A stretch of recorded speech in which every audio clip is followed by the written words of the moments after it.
तो ये दोनों ही वीक फोर्स की कैटेगरी में आते हैं बेटा। एच बॉन्डिंग, हाइड्रोजन बॉन्डिंग और डाइपोल बेस्ड फोर्स जो है वो दोनों ही किस कैटेगरी में आते हैं? वीक फोर्स की कैटेगरी में आते हैं। बहुत छोटे से टॉपिक है बेटा, एनसीईआरटी में तो बहुत कम दिया हुआ है, इनफैक्ट मैं तो आपको थोड़ा ज्यादा ही पढ़ा दूंगा, ठीक है। ऐसा सोच रहे होंगे आप, क्योंकि हाइड्रोजन बॉन्डिंग नाम ही ऐसा है बेटा कि हाइड्रोजन के द्वारा बनाया गया बॉन्ड कहलाता है हाइड्रोजन बॉन्ड। ऐसा नहीं है, ये गलती मत कर देना, ये गलती मत कर देना। अगर कोई हाइड्रोजन किसी एलिमेंट से जुड़ा हुआ है, वो एलिमेंट होना चाहिए मोर इलेक्ट्रोनेगेटिव। ये एलिमेंट कैसा होना चाहिए बेटा? ये एलिमेंट कैसा होना चाहिए? More electronegative. हेलो बच्चों, स्वागत है आपका कंपटीशन वाला चैनल पर। और रफ्तार नीट का केमिकल बॉन्डिंग चैप्टर चल रहा है बेटा। मैं मोहित दादिच आज लेकर आया हूं आपके लिए लेक्चर नंबर 10 केमिकल बॉन्डिंग, ठीक है। ये हमारा इस चैप्टर का आखिरी लेक्चर है। 2 टॉपिक बच गए हैं, दोनों बहुत छोटे छोटे टॉपिक हैं, बहुत सिलेक्टिव उसमें पढ़ना है। कुछ सिलेक्टेड मॉलिक्यूल्स के लिए पढ़ना है हमको, जैसे एच बॉन्डिंग है, और डाइपोल बेस्ड तो वैसे ही बहुत छोटा है। तो ये दोनों ही वीक फोर्स की कैटेगरी में आते हैं बेटा। एच बॉन्डिंग, हाइड्रोजन बॉन्डिंग और डाइपोल बेस्ड फोर्स जो है वो दोनों ही किस कैटेगरी में आते हैं? वीक फोर्स की कैटेगरी में आते हैं। सर वीक में आते हैं तो इनमें वीकेस्ट कौन है? तो बेटा जो डाइपोल बेस्ड फोर्स है वो एच बॉन्डिंग से भी वीक होते हैं। है तो दोनों ही वीक फोर्स की कैटेगरी में, क्योंकि स्ट्रॉन्ग फोर्स में कौन कौन से आते थे? आयनिक आता था, कोवेलेंट आता था, जो कि हम डिस्कस कर चुके हैं। अब हम वीक फोर्स की कैटेगरी में आ रहे हैं। याद करो वो वाला जो मैंने एक फ्लो चार्ट बनाया था जिसमें लिखा हुआ था strong force, weak force. Weak force की कैटेगरी में हमने 2 रखे थे, हाइड्रोजन बॉन्ड और डाइपोल बेस्ड फोर्स। याद आ रहा है? उसमें हम सबसे पहले बात कर रहे हैं एच बॉन्डिंग की। H bonding dipole based force से ज्यादा स्ट्रॉन्ग है वीक, लेकिन वीक में भी थोड़ा ठीक ठाक है एच बॉन्डिंग। क्या होता है एच बॉन्डिंग, ये समझते हैं। चलिए, आज का हमारा गोल रहेगा हाइड्रोजन बॉन्डिंग और डाइपोल बेस्ड फोर्स दोनों रहेंगे। स्टार्ट करते हैं। बहुत छोटे से टॉपिक है बेटा, एनसीईआरटी में तो बहुत कम दिया हुआ है, इनफैक्ट मैं तो आपको थोड़ा ज्यादा ही पढ़ा दूंगा, ठीक है। और डाइपोल बेस्ड फोर्स तो इनऑर्गेनिक में दिया ही नहीं है, वो आपको दिया है स्टेट्स ऑफ मैटर, जो आपका फिजिकल केमिस्ट्री का चैप्टर है। उसके अंदर आपको थोड़ा बहुत आगे के 2 जो पेजेस हैं, आगे के 2 पेज है ना, 1, 2 या 3 पेजेस होंगे मेरे ख्याल से, उस पर उन्होंने थोड़ा बहुत बताया हुआ है, वो हम यहाँ डिस्कस कर लेंगे, ठीक है। चलिए, हाइड्रोजन बॉन्ड क्या होता है? तो आपके दिमाग में आ रहा होगा कि हाइड्रोजन जो बॉन्ड बनाता है उसको एच बॉन्डिंग कहते हैं। ऐसा सोच रहे होंगे आप, क्योंकि हाइड्रोजन बॉन्डिंग नाम ही ऐसा है बेटा कि हाइड्रोजन के द्वारा बनाया गया बॉन्ड कहलाता है हाइड्रोजन बॉन्ड। ऐसा नहीं है, ये गलती मत कर देना, ये गलती मत कर देना कि एच बॉन्डिंग मतलब हाइड्रोजन तो बहुत जगह बॉन्ड बना रहा है। क्या ये एन और एच का बॉन्ड हाइड्रोजन बॉन्ड है? अपन NH3 में देखते हैं, ये NH3 का बॉन्ड है, ये हाइड्रोजन बॉन्ड है क्या? नहीं, हाइड्रोजन बॉन्ड इसको नहीं कहते, ये तो नॉर्मल कोवेलेंट बॉन्ड है। ये क्या है बेटा? नॉर्मल कोवेलेंट बॉन्ड है। एच बॉन्डिंग ऐसा नहीं होता। तो सर एच बॉन्डिंग किसको कहते हैं? अगर ये एच बॉन्डिंग नहीं है तो एच बॉन्डिंग किसको कहते हैं? तो बेटा एच बॉन्डिंग का मतलब समझो, मान लो कोई एक हाइड्रोजन है जो पहले से, कोई एक हाइड्रोजन है जो पहले से किसी एलिमेंट से जुड़ा हुआ है वाया कोवेलेंट बॉन्ड। किसके थ्रू जुड़ा हुआ है? Covalent bond. तो पहली बात तो ये कैसा बॉन्ड हो गया? ये कोवेलेंट बॉन्ड हो गया। कौन सा बॉन्ड हो गया? ये कोवेलेंट बॉन्ड। समझते जाना, अगर कोई हाइड्रोजन किसी एलिमेंट से जुड़ा हुआ है, वो एलिमेंट होना चाहिए मोर इलेक्ट्रोनेगेटिव। ये एलिमेंट कैसा होना चाहिए बेटा? ये एलिमेंट कैसा होना चाहिए? मोर इलेक्ट्रोनेगेटिव, मोर EN एलिमेंट होना चाहिए। अब मोर EN एलिमेंट में अपने मेजर कैटेगरी कौन सी ले ली बेटा? फोन। कौन कौन सी ले ली? फोन। अगर हाइड्रोजन इस X की जगह, मतलब यहां पर X कौन कौन हो सकता है बेटा? F हो सकता है, O हो सकता है और N हो सकता है। अगर हाइड्रोजन फोन से जुड़ा हुआ है, क्या बोला आपने? अगर हाइड्रोजन जो है वो फोन से कोवेलेंटली बॉन्डेड है, फोन से कोवेलेंटली बॉन्डेड है, तो इस हाइड्रोजन पर क्योंकि इसकी EN ज्यादा है तो पार्शियल नेगेटिव आएगा, और इसकी EN कम है तो इस पर पार्शियल पॉजिटिव आएगा। मतलब इस मॉलिक्यूल में याद करो, जब EN का डिफरेंस होगा तो बॉन्ड में पोलैरिटी डेवलप हो जाती है। इसकी वजह से इस मॉलिक्यूल में क्या डेवलप हो जाती है? पोलैरिटी डेवलप हो जाती है। मतलब ये मॉलिक्यूल कुछ ऐसा हो गया कि X यहाँ पे, सॉरी यहाँ पे ये मॉलिक्यूल कुछ ऐसा हो गया इस तरह से कि इस साइड पर माइनस माइनस माइनस है, इस साइड पर आपको डेल्टा पॉजिटिव मिलेगा, इस साइड पर डेल्टा पॉजिटिव मिलेगा। ये कुछ ऐसा पोलर मॉलिक्यूल बन गया। कैसा पोलर मॉलिक्यूल बन गया बेटा? ये पोलर मॉलिक्यूल बन गया। क्यों बन गया? क्योंकि हाइड्रोजन जो है वो मोर EN एलिमेंट से अटैच है, और अगर अटैच है तो फिर ये पोलैरिटी डेवलप हुई होगी, चार्ज का सेपरेशन इस तरह से दिख रहा होगा। क्लियर है यहां तक? क्या ऐसा एक ही मॉलिक्यूल होगा?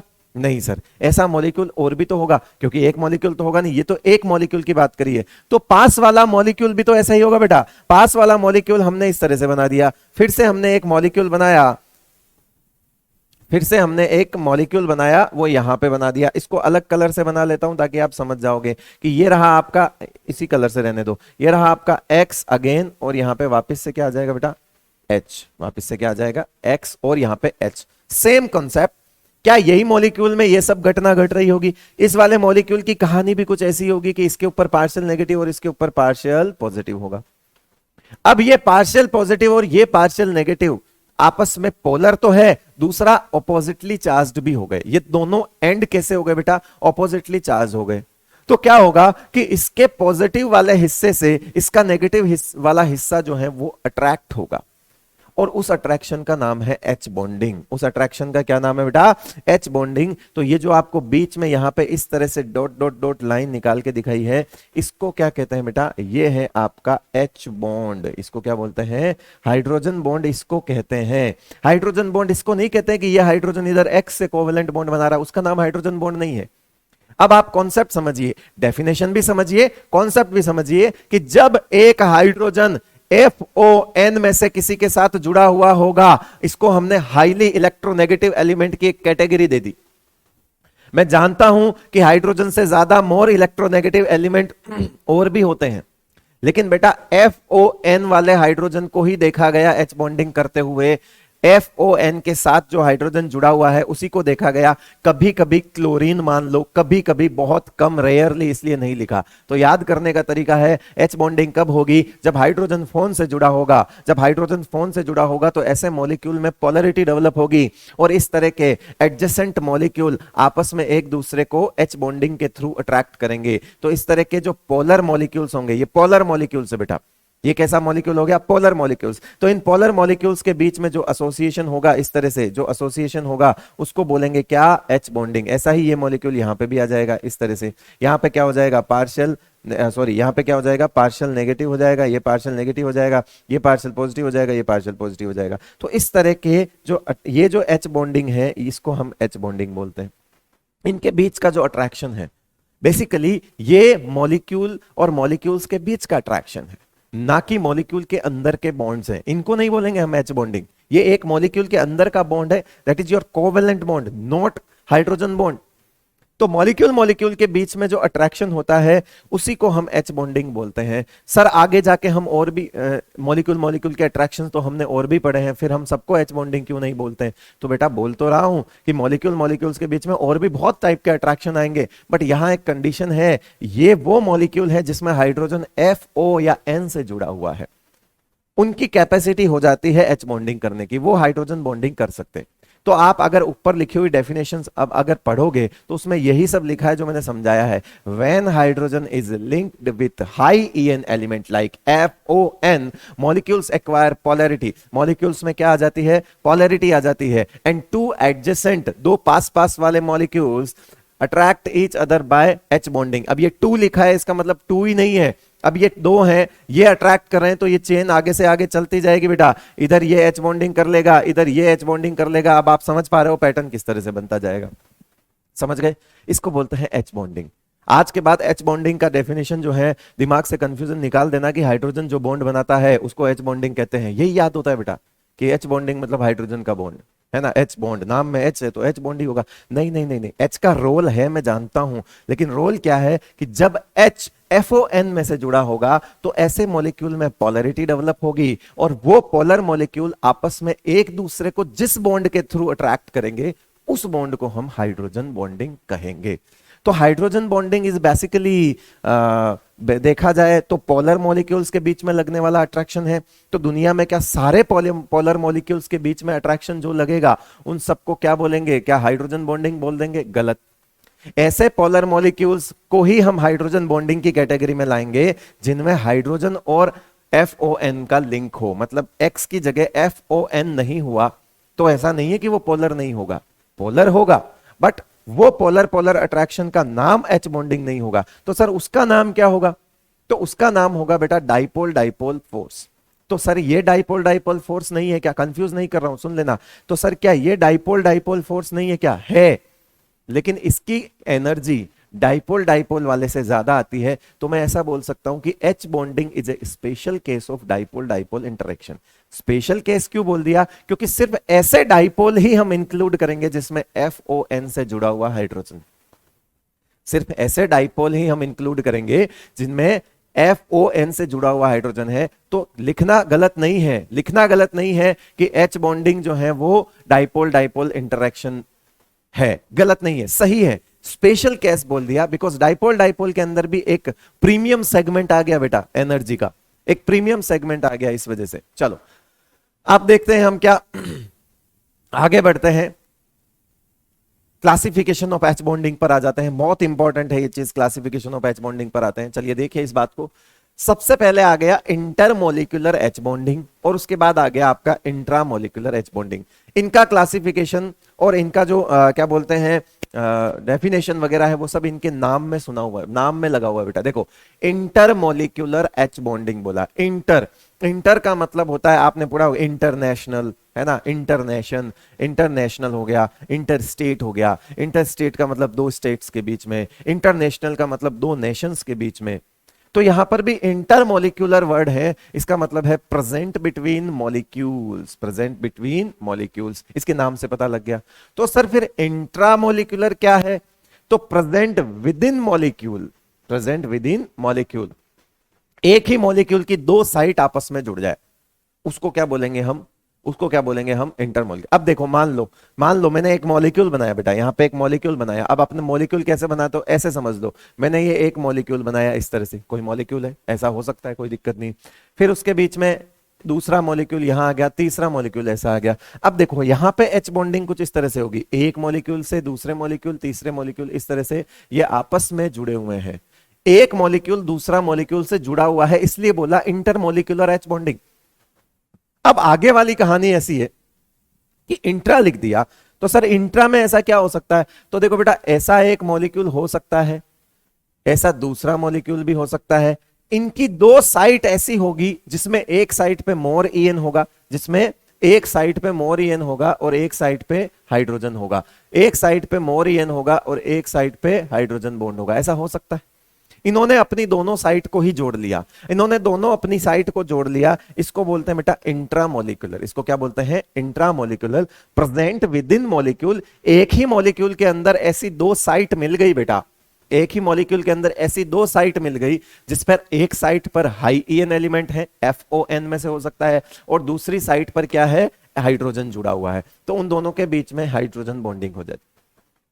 जब इस तरह से एक मॉलिक्यूल अपनी दो साइट को बांध लेगा तो बताओ यहां पे क्या रिंग फॉर्मेशन जैसी फील आ जाएगी? अगर ये मुझे ये बताओ, ये खुली माला, खुला धागा है, ये खुला हुआ धागा है और इसको मैंने यूं जोड़ दिया तो ये एक माला बन जाएगी, मतलब एक रिंग फॉर्मेशन हो जाएगा। रिंग फॉर्मेशन को बोलते हैं बेटा किलेशन। क्या बोलते हैं इसको?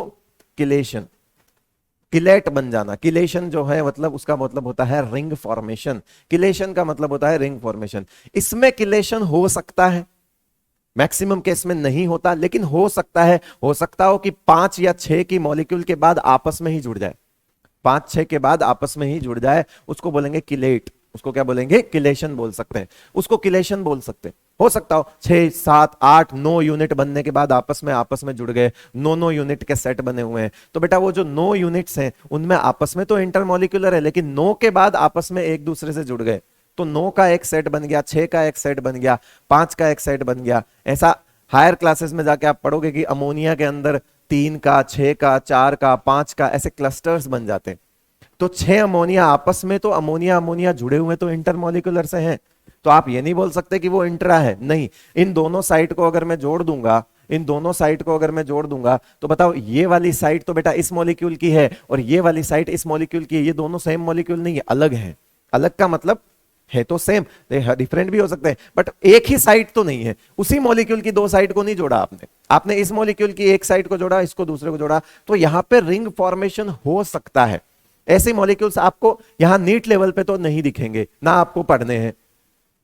तो किलेशन हो सकता है, यहां पे किलेशन नहीं, किलेशन ऑलवेज अकर्स, मतलब हमेशा होगा। अगर आप इस तरह से दो साइट एक ही मॉलिक्यूल की हमेशा जोड़ोगे बेटा, है ना, एक दो साइट अगर एक मॉलिक्यूल की जोड़ोगे तो डेफिनेटली वहां पे किलेशन होगा, रिंग फॉर्मेशन होगा, कोई टेंशन वाली बात ही नहीं। ठीक है, तो यहां पे दूसरा पॉइंट भी समझ गया, बहुत इंपॉर्टेंट है बेटा, स्टेटमेंट से रिलेटेड क्वेश्चंस यहां से जरूर आते हैं। एच बॉन्डिंग में एच बॉन्डिंग क्या होता है, या एच बॉन्डिंग इनमें से कौन से मॉलिक्यूल में प्रेजेंट हो सकती है, और इस क्लासिफिकेशन से रिलेटेड बहुत ज्यादा सवाल पूछे जाते हैं, तो देख लेना। मोर एसोसिएशन बिटवीन मॉलिक्यूल, समझाने की जरूरत नहीं। मोर एसोसिएशन मतलब एक दूसरे से बहुत अच्छे से जुड़े हुए हैं। बिटवीन मॉलिक्यूल्स, मॉलिक्यूल्स के बीच में एसोसिएशन बहुत अच्छा है, लेकिन यहां मॉलिक्यूल्स के बीच में कोई भी अट्रैक्शन नहीं है।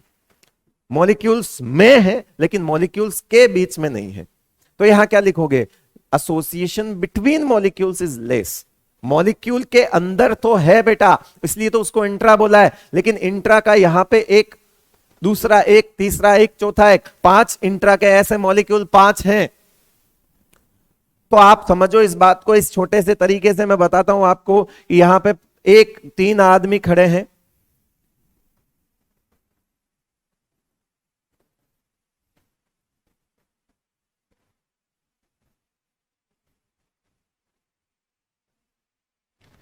यहां पे 3 लोग ऐसे खड़े हैं, तो इन तीनों लोगों के बीच में बहुत बढ़िया एसोसिएशन है, क्योंकि तीनों ने अपना हाथ पकड़ा हुआ, और इधर भी आगे चल सकते हो तो आगे से आगे अपना एक चेन बना के चल रहे हैं। मतलब मैं ऐसे खड़ा हो जाऊं, इधर वाला हाथ भी कोई पकड़ ले, इधर वाला कोई भी हाथ पकड़ ले, इस तरह से लोग खड़े हो एक दूसरे का हाथ पकड़ के, तो इन लोगों के बीच में बहुत बढ़िया एसोसिएशन नजर आएगा। लेकिन लेकिन यहां पे क्या हो रहा है, यहां पे हो रहा है कि 3 लोग खड़े हैं, मान लो, ठीक है, 3 लोग खड़े हैं, यहां पे एक, ठीक है, यहां पे दूसरा, और यहां पे तीसरा। लेकिन अब ये अपने ही हाथ को बांध के खड़े हैं। यहां पे क्या कर रहे हैं, ये एक दूसरे से नहीं, ये अपने ही हाथ को बांध के खड़े हैं इस तरह से। मतलब कि ये ऐसे खड़े हैं, इस बार ये ऐसे खड़े हैं, मेरे पास इधर एक और खड़ा होगा, दूसरा और खड़ा होगा, हम तीनों इस तरह से खड़े हैं। अब जब हमने हमारे हाथ को बांध लिया तो रिंग फॉर्मेशन हो गया, इसलिए बोला किलेशन ऑलवेज अकर्स। आप खुद देखो, इस हाथ से इस हाथ को अगर मैं बांध दूंगा तो एक रिंग फॉर्मेशन हो जाएगा, लेकिन इनके बीच में कोई भी अट्रैक्शन नहीं है, इनके बीच में कोई भी अट्रैक्शन नहीं है बहुत वीक है, जो कि हम पढ़ेंगे आगे, डाइपोल डाइपोल टाइप के फोर्स वगैरह पढ़ेंगे, उसमें समझ में आ जाएगा। लेकिन यहां डायरेक्ट लिंक है, यहां पे क्या है, डायरेक्ट लिंक है, इसके बीच में एच बॉन्डिंग है, इसके बीच में एच बॉन्डिंग है, यहां पे आगे एच बॉन्डिंग है, यहां पे आगे एच बॉन्डिंग है। मोर एसोसिएशन जहां पे होगा, अब आंधी आएगी, क्या आएगी, या सोचो अब क्या आएगी, बहुत तेज हवा आई, कौन उड़ेगा, बहुत तेज हवा आई, आंधी आई, कौन उड़ेगा, उड़ेगा कौन, जो हाथ पकड़ के खड़े हैं या जो हाथ नहीं पकड़ के खड़े हैं। बेटा आप बिल्कुल सही सोच रहे हो, वो नहीं उड़ेंगे, क्योंकि वो एक दूसरे का हाथ पकड़ के खड़े हैं, ये उड़ जाएंगे, ये उड़ जाएंगे। इसका मतलब इनका मेल्टिंग पॉइंट, बॉइलिंग पॉइंट कम कर दूं, क्योंकि आंधी का मतलब है यहां पे हवा तो चलेगी नहीं, तो यहां टेम्परेचर से समझो, यहां टेम्परेचर से समझो कि बहुत हाई टेम्परेचर दिया, तो अब आप बताओ टेम्परेचर दिया तो इन पे असर कम होगा, क्योंकि ये एक दूसरे को पकड़ के खड़े हैं, तो इसका मतलब है इनका हाई मोर एसोसिएशन की वजह से high melting point, boiling point होता है एज कंपेयर टू इंट्रा, तो लो हो जाएगा इनका, क्योंकि ये बहुत जल्दी से टेम्परेचर, क्योंकि इनके बीच का एसोसिएशन अच्छा नहीं है, तो कम टेम्परेचर पर ही मेल्ट या बॉइल हो सकते हैं। लेस वोलेटाइल, वोलेटाइल का मतलब होता है उड़ जाना, वोलेटाइल का मतलब क्या होता है, वोलेटाइल का मतलब होता है उड़ जाना, ठीक है। तो मुझे बताओ कि इनके बीच में एसोसिएशन अच्छा है, इनके बीच में एसोसिएशन अच्छा है, तो ये लेस वोलेटाइल हो गए, नहीं उड़ेंगे, ठीक है, तो ये लेस वोलेटाइल हो गए। इनके बीच का एसोसिएशन खराब है, एक दूसरे से नहीं जुड़ते हैं, तो जल्दी उड़ जाएंगे, मतलब मोर वोलेटाइल हो गए, ठीक है। पानी और पेट्रोल दोनों देख लो आप, पानी देख लिया, पानी आप भर के छोड़ दो, पेट्रोल आप भर के छोड़ दो, उड़ेगा कौन, पेट्रोल उड़ेगा, क्योंकि पेट्रोल के मॉलिक्यूल में हाइड्रोजन तो है, लेकिन कार्बन से जुड़ा हुआ है। पेट्रोल के अगर फॉर्मूला देखोगे तो हाइड्रोकार्बन है, तो क्या पेट्रोल है मान लिया, लेकिन हाइड्रोजन भी है उसमें, लेकिन बेटा वो कार्बन से जुड़ा हुआ है, वहां पे कोई नाइट्रोजन नहीं, कोई ऑक्सीजन नहीं, कोई फ्लोरीन नहीं, कोई फोन नहीं है वहां पे, FON फोन नहीं है, तो इसीलिए तो वो उड़ जाता है, इसलिए मोर वोलेटाइल होता है, क्योंकि उसमें एच बॉन्डिंग नहीं है, उसमें तो एच बॉन्डिंग ही नहीं है। इंट्रा छोड़ो, इंटर छोड़ो, मैं ऐसा नहीं कह रहा कि उसमें इंट्रा है, आप गलत मत इंटरप्रेट कर लेना, मैं ये कह रहा हूं कि एक तरफ आप सोचो कि मॉलिक्यूल्स के बीच में एसोसिएशन होना कितना जो है जरूरी होता है। अगर H2O को ले लोगे तो H2O में एच बॉन्डिंग होगी, बिकॉज हाइड्रोजन ऑक्सीजन से जुड़ा हुआ है, तो H2O के मॉलिक्यूल्स आपस में एच बॉन्डिंग के थ्रू जो है वो जुड़े रहेंगे, तो पानी इसलिए नहीं उड़ता। तो इसलिए वोलेटाइल नेचर अगर किसी का ज्यादा है, दैट मींस वहां मॉलिक्यूल्स के बीच में लेस अट्रैक्शन है, इसलिए तो वो तुरंत उड़ जा रहा है। जब मॉलिक्यूल को आपस में एक दूसरे की नहीं पड़ी तो वो क्यों सोचेंगे, उड़ जाएंगे। जबकि यहां पर एक दूसरे के साथ पड़ी है, जीने मरने का वादा साथ निभा रहे हैं, तो नहीं उड़ेंगे, इसलिए लेस वोलेटाइल होगा। बेटा गलती मत कर देना, मैंने यहाँ पे पेट्रोल का एग्जांपल देने के बाद मैं खुद सोच रहा हूं कि मैंने गलत जगह पे तो एग्जांपल नहीं दे दिया, क्योंकि आप ये मत सोच लेना कि पेट्रोल में इंट्रामोलिकुलर एच बॉन्डिंग होती है। ना ना ना ना, पेट्रोल में तो एच बॉन्डिंग ही नहीं होती। अब जब बात आती है दो एच बॉन्डिंग वाली साइट की, तो फिर उसमें इंटर का ज्यादा जो है अट्रैक्शन होगा, इसलिए वो लेस वोलेटाइल होगा और वो मोर वोलेटाइल होगा। वो डिपेंड करता है कि एच बॉन्डिंग है जहां है वहां पर फिर इसमें इस तरह से डिफरेंशिएट करेंगे। जहां नहीं है वहां तो सीधा सीधा बोल सकते हो कि इधर में एच बॉन्डिंग है, इधर में नहीं है। तो सर जहां नहीं है वहां मॉलिक्यूल्स के बीच में लेस अट्रैक्शन है, तो मोर वोलेटाइल होगा। चलिए, viscosity is also attraction between molecules.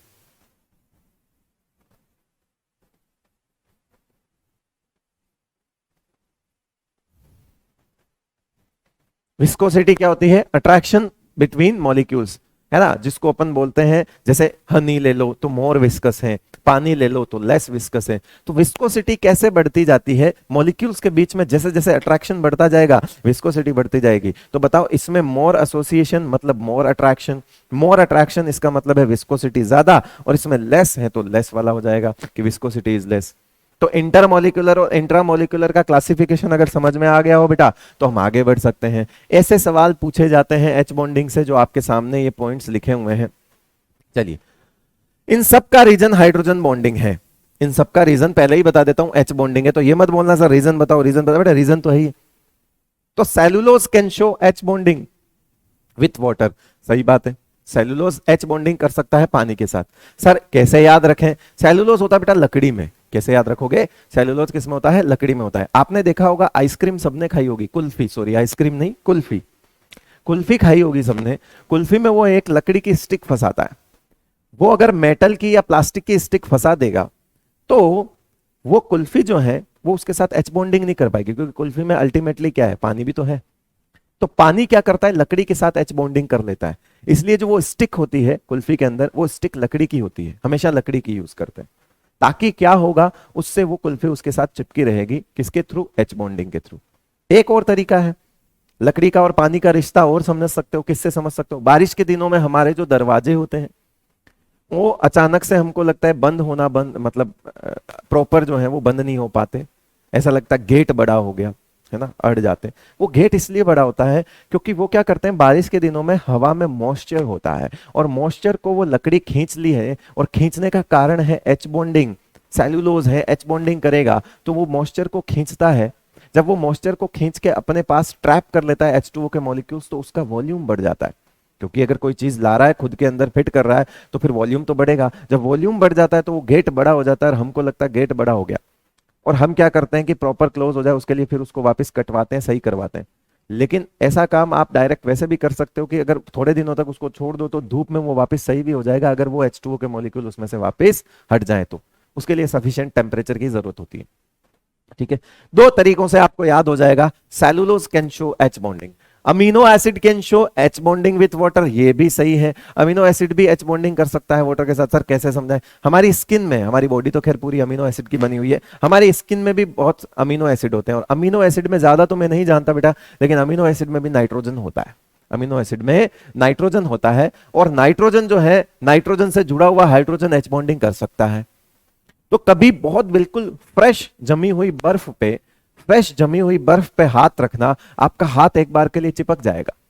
आपको लगेगा कि इसने मेरा हाथ पकड़ लिया, एकदम से आप हाथ हटाओगे, लेकिन उसी हाथ को थोड़ी देर रखे देना है, तो हीट होगी, आपकी बॉडी की हीट से वो बर्फ वहां से पिघल जाएगी, उसके बाद वो हाथ आपका स्लाइड करने लग जाएगा, उसके बाद नहीं चिपकेगा। लेकिन एकदम ताजा जमी हुई बर्फ पे जैसे ही आप हाथ रखोगे आपका हाथ चिपकता है। वो इस बात का सबूत है कि अमीनो एसिड जो आपकी स्किन में प्रेजेंट है वो एच बॉन्डिंग कर रहे हैं। किसके साथ? आइस के साथ। आइस के साथ भी कर सकते हैं, पानी के साथ भी होती है, बट वो हम फील नहीं कर पाते। आइस वाली हम फील कर लेते हैं। आइस क्या है? सॉलिड फॉर्म ऑफ वाटर है, तो वो हम फील कर लेते हैं। Water is liquid at room temperature while H2S is gas, because H2O में अगर आप बात करोगे तो ये ऑक्सीजन से जुड़ा हुआ हाइड्रोजन है, तो ये एच बॉन्डिंग कर सकता है। ऑक्सीजन से जुड़ा हुआ हाइड्रोजन है तो ये क्या कर सकता है, H बॉन्डिंग कर सकता है। ठीक है, उसके बाद H2S में ऐसा कुछ नहीं है क्योंकि सल्फर से जुड़ा हुआ हाइड्रोजन है, वो उसमें H बॉन्डिंग नहीं है, इसमें H बॉन्डिंग नहीं होगी।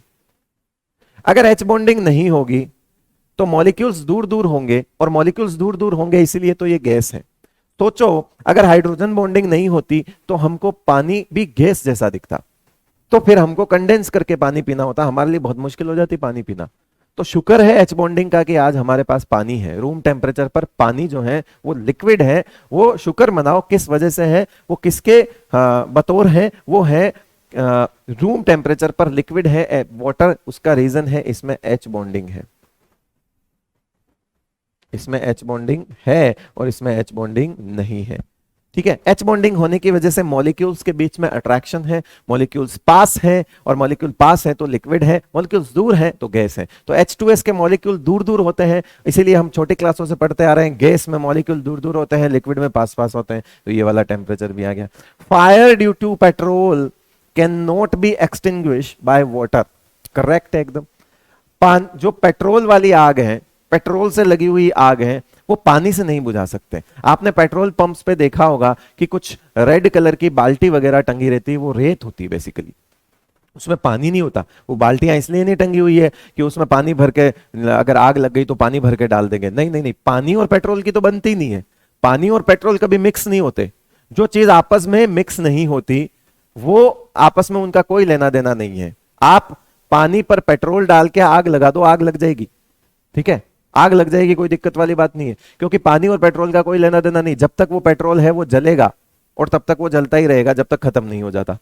तो फिर कहीं पे पेट्रोल से आग लग रही है और आप अगर वहां पे पानी डालोगे तो वो आग नहीं बुझ पाएगी, क्योंकि उनका आपस में कोई लेना देना नहीं है। बिकॉज पानी के साथ पेट्रोल H बॉन्डिंग नहीं कर सकता, पानी के साथ पेट्रोल H बॉन्डिंग नहीं कर सकता, क्योंकि पेट्रोल में कोई ऐसी साइट ही नहीं है जो FON से जुड़ा हुआ हाइड्रोजन हो, ऐसी कोई साइट नहीं है। हाइड्रोजन तो है, कार्बन भी है, लेकिन वो दोनों ही H बॉन्डिंग नहीं कर सकते। हाइड्रोजन कार्बन से जुड़ा हुआ हाइड्रोजन H बॉन्डिंग नहीं कर सकता, और कार्बन खुद H बॉन्डिंग भी नहीं कर सकता, उसके लिए FON का जरूरी है। तो यहां पर fire due to petrol can not be extinguished by water. Fire due to alcohol can be extinguished by water. हाँ, अल्कोहल से लगी हुई आग जो है वो पानी से बुझ सकती है, और आप सभी जानते हैं कि अल्कोहल और पानी घुल जाते हैं, है ना, ये चीज आप सभी जानते हैं, मुझे पता है ना, एकदम मॉडर्न जमाने के हो तो ये चीजें तो समझते ही हो। तो अल्कोहल में पानी मिल जाएगा, अल्कोहल में पानी मिल जाता है, पेट्रोल में पानी नहीं मिलता। तो क्या होगा कि अगर अल्कोहल से आग लगी हुई है तो अगर आप पानी डालोगे तो वो अल्कोहल के साथ घुल जाएगा, और पानी में आग लग नहीं सकती तो वो उसको बुझा देगा। ठीक है, तो अल्कोहल से लगी हुई आग जरूर आप पानी से बुझा सकते हो, ये भी सही है। Isomeric ethers are more volatile than alcohol. Isomeric ethers are more volatile than ether. Isomeric ethers का मतलब होता है बेटा कि उसका केमिकल फॉर्मूला सेम रहेगा, मतलब मॉलिक्यूलर फॉर्मूला सेम रहेगा। तो अल्कोहल और ईथर में, अल्कोहल और ईथर में जो है H बॉन्डिंग कौन कर सकता है, अल्कोहल कर सकता है, क्योंकि अल्कोहल में क्या होगा बेटा, ऑक्सीजन से जुड़ा हुआ, ऑक्सीजन से जुड़ा हुआ क्या होगा, ROH। अगर अपन ये देखें ROH है ना, तो ये H बॉन्डिंग कर सकता है, ये क्या कर सकता है, H बॉन्डिंग कर सकता है, ये H बॉन्डिंग कर सकता है। तो isomeric ethers are more volatile than alcohol, reason being कि आइसोमेरिक ईथर, और आइसोमेरिक वर्ड का मतलब यह है बेटा कि उनका मॉलिक्यूलर फॉर्मूला सेम है, दैट मींस उनका मॉलिक्यूलर वेट सेम है। ऐसा ईथर जिसका मॉलिक्यूलर फॉर्मूला अल्कोहल जैसा हो, ठीक है, और मॉलिक्यूलर फॉर्मूला सेम होने की वजह से मॉलिक्यूलर वेट भी एक जैसा होगा। तो सर मॉलिक्यूलर वेट एक जैसा होगा तो वोलेटाइल नेचर डिफरेंट क्यों आया? मॉलिक्यूलर वेट एक जैसा है तो मेल्टिंग पॉइंट बॉइलिंग पॉइंट भी एक जैसा होना चाहिए। तो फिर मेल्टिंग पॉइंट बॉइलिंग पॉइंट में डिफरेंस अगर आया होगा तभी तो बेटा वोलेटाइल नेचर में फर्क आया होगा। आप खुद समझिए इस बात को।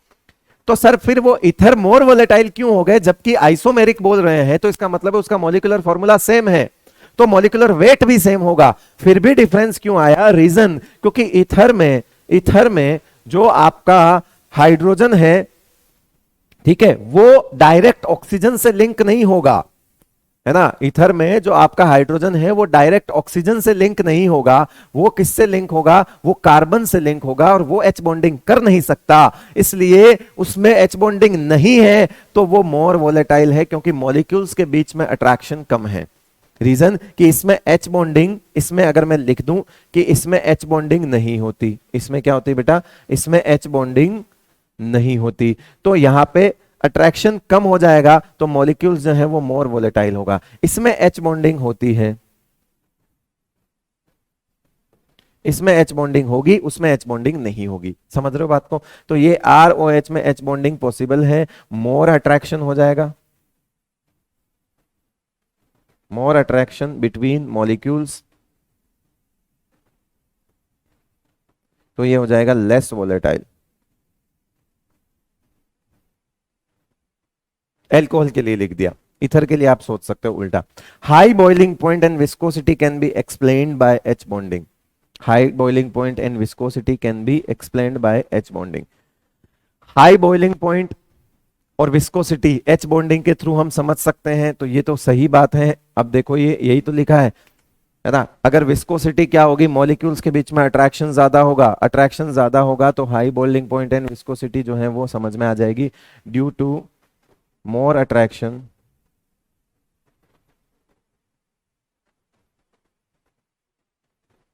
Between molecules. ठीक है, तो किसी की हाई अगर उसमें ओ एच से या एफ ओ एन से जुड़ा हुआ हाइड्रोजन है, तो हम उसमें सोच सकते हैं कि इसमें एच बॉन्डिंग की वजह से मॉलिक्यूल्स के बीच में अट्रैक्शन ज्यादा है, इसलिए इनका बॉइलिंग पॉइंट और विस्कोसिटी जो है वो ज्यादा होगी। आगे हम डिस्कस करेंगे, वहां से आपको क्लियर हो जाएगा। ये कुछ पॉइंट्स हैं वो समझ में आ गए होंगे आपको। चले आगे। अब आगे के जो 2 पॉइंट है वो बहुत इंपॉर्टेंट है, एनसीईआरटी ने ये एक्सप्लेन किया हुआ है। एच बॉन्डिंग से कभी सवाल आया तो सबसे ज्यादा चांसेस इसी के हैं बेटा। Ortho nitrophenol is more volatile than para nitrophenol. देखो बेटा ये कौन सा है, ये 1-2 पोजीशन है, तो ये ऑर्थो हो गया। ये कैसा हो गया, ऑर्थो हो गया। ये कैसा हो गया, पैरा हो गया। ऑर्थो है तो इसका मतलब हो गया कि यहां पे इसका ऑक्सीजन और इसका हाइड्रोजन एच बॉन्डिंग कर लेंगे, मतलब ये किस टाइप की हो गई, इंट्रा। अगर ये दोनों अपनी साइड को जोड़ रहे हैं तो ये तो इंट्रा हो गया। ये दोनों आपस में अपनी साइड को नहीं जोड़ पाएंगे, ये दोनों आपस में अपनी साइड को नहीं जोड़ पाएंगे। आप सोच रहे हो कि मैं इसको ऐसे ऐसे करके जोड़ दूं, तो गलत, क्योंकि इतना लंबा स्ट्रेन नहीं होता, ऐसे कोई रिंग नहीं बनती। रिंग बनने के लिए एटम्स का थोड़ा पास होना भी जरूरी है। ऐसे तो आप किसी से भी जोड़ दोगे, आपके हाथ में पेन है, आप मर्जी पड़े जो डायग्राम बना लो, क्या फर्क पड़ता है, लेकिन वो गलत होगा। तो यहां पर क्या करेगा, ये अपनी एक साइड इधर देगा और इनमें से कोई भी साइड ले सकते हो, ये अपनी साइड इधर दे देगा। तो इसके पास दूसरा मॉलिक्यूल आएगा और वो इन साइड से जुड़ेगा। दूसरा मॉलिक्यूल आके जुड़ेगा, इनमें दोनों साइड आपस में नहीं जुड़ रही है, दूसरा साइड जुड़ेगा, मतलब इसमें कौन सी होगी बेटा, इंटर होगी। इसमें कौन सा होगा, इंटर मॉलिक्यूलर। अगर इंटर मॉलिक्यूलर है, इंटर मॉलिक्यूलर है तो मुझे बताओ attraction between molecules, attraction between molecules ज्यादा होगा, अट्रैक्शन बिटवीन मॉलिक्यूल्स ज्यादा होगा, है ना, इज मोर कर देते हैं। ठीक है, और इसी वजह से ये लेस वोलेटाइल हो जाएगा। क्योंकि ये सब वापस से बता रहा हूं मैं हालांकि, लेकिन इंटर इंट्रा के क्लासिफिकेशन में सारी चीजें लिखी हुई है, तो जैसे ही इंटर बोलोगे लेस वोलेटाइल समझ में आ जाना चाहिए। ये इंट्रा है तो मोर वोलेटाइल हो जाएगा, क्योंकि मॉलिक्यूल्स के बीच में अट्रैक्शन जो है वो ज्यादा नहीं है, वोलेटाइल हो जाएगा ये। ठीक है बेटा, समझ में आ गया। चलो, कभी पूछे तो बता देना, यही रीजन है। Orthosalicyl aldehyde is liquid at room temperature while parasalicyl aldehyde is solid. अब पैरासैलिसल्डिहाइड में सॉलिड क्यों है, अब समझते हैं बेटा। ऑर्थो के अंदर यहां पे ऑर्थो कुछ इस तरह से होगा, पैरा कुछ इस तरह से होगा, इस तरह से साइड जुड़ेगी, ये इंटर होगा,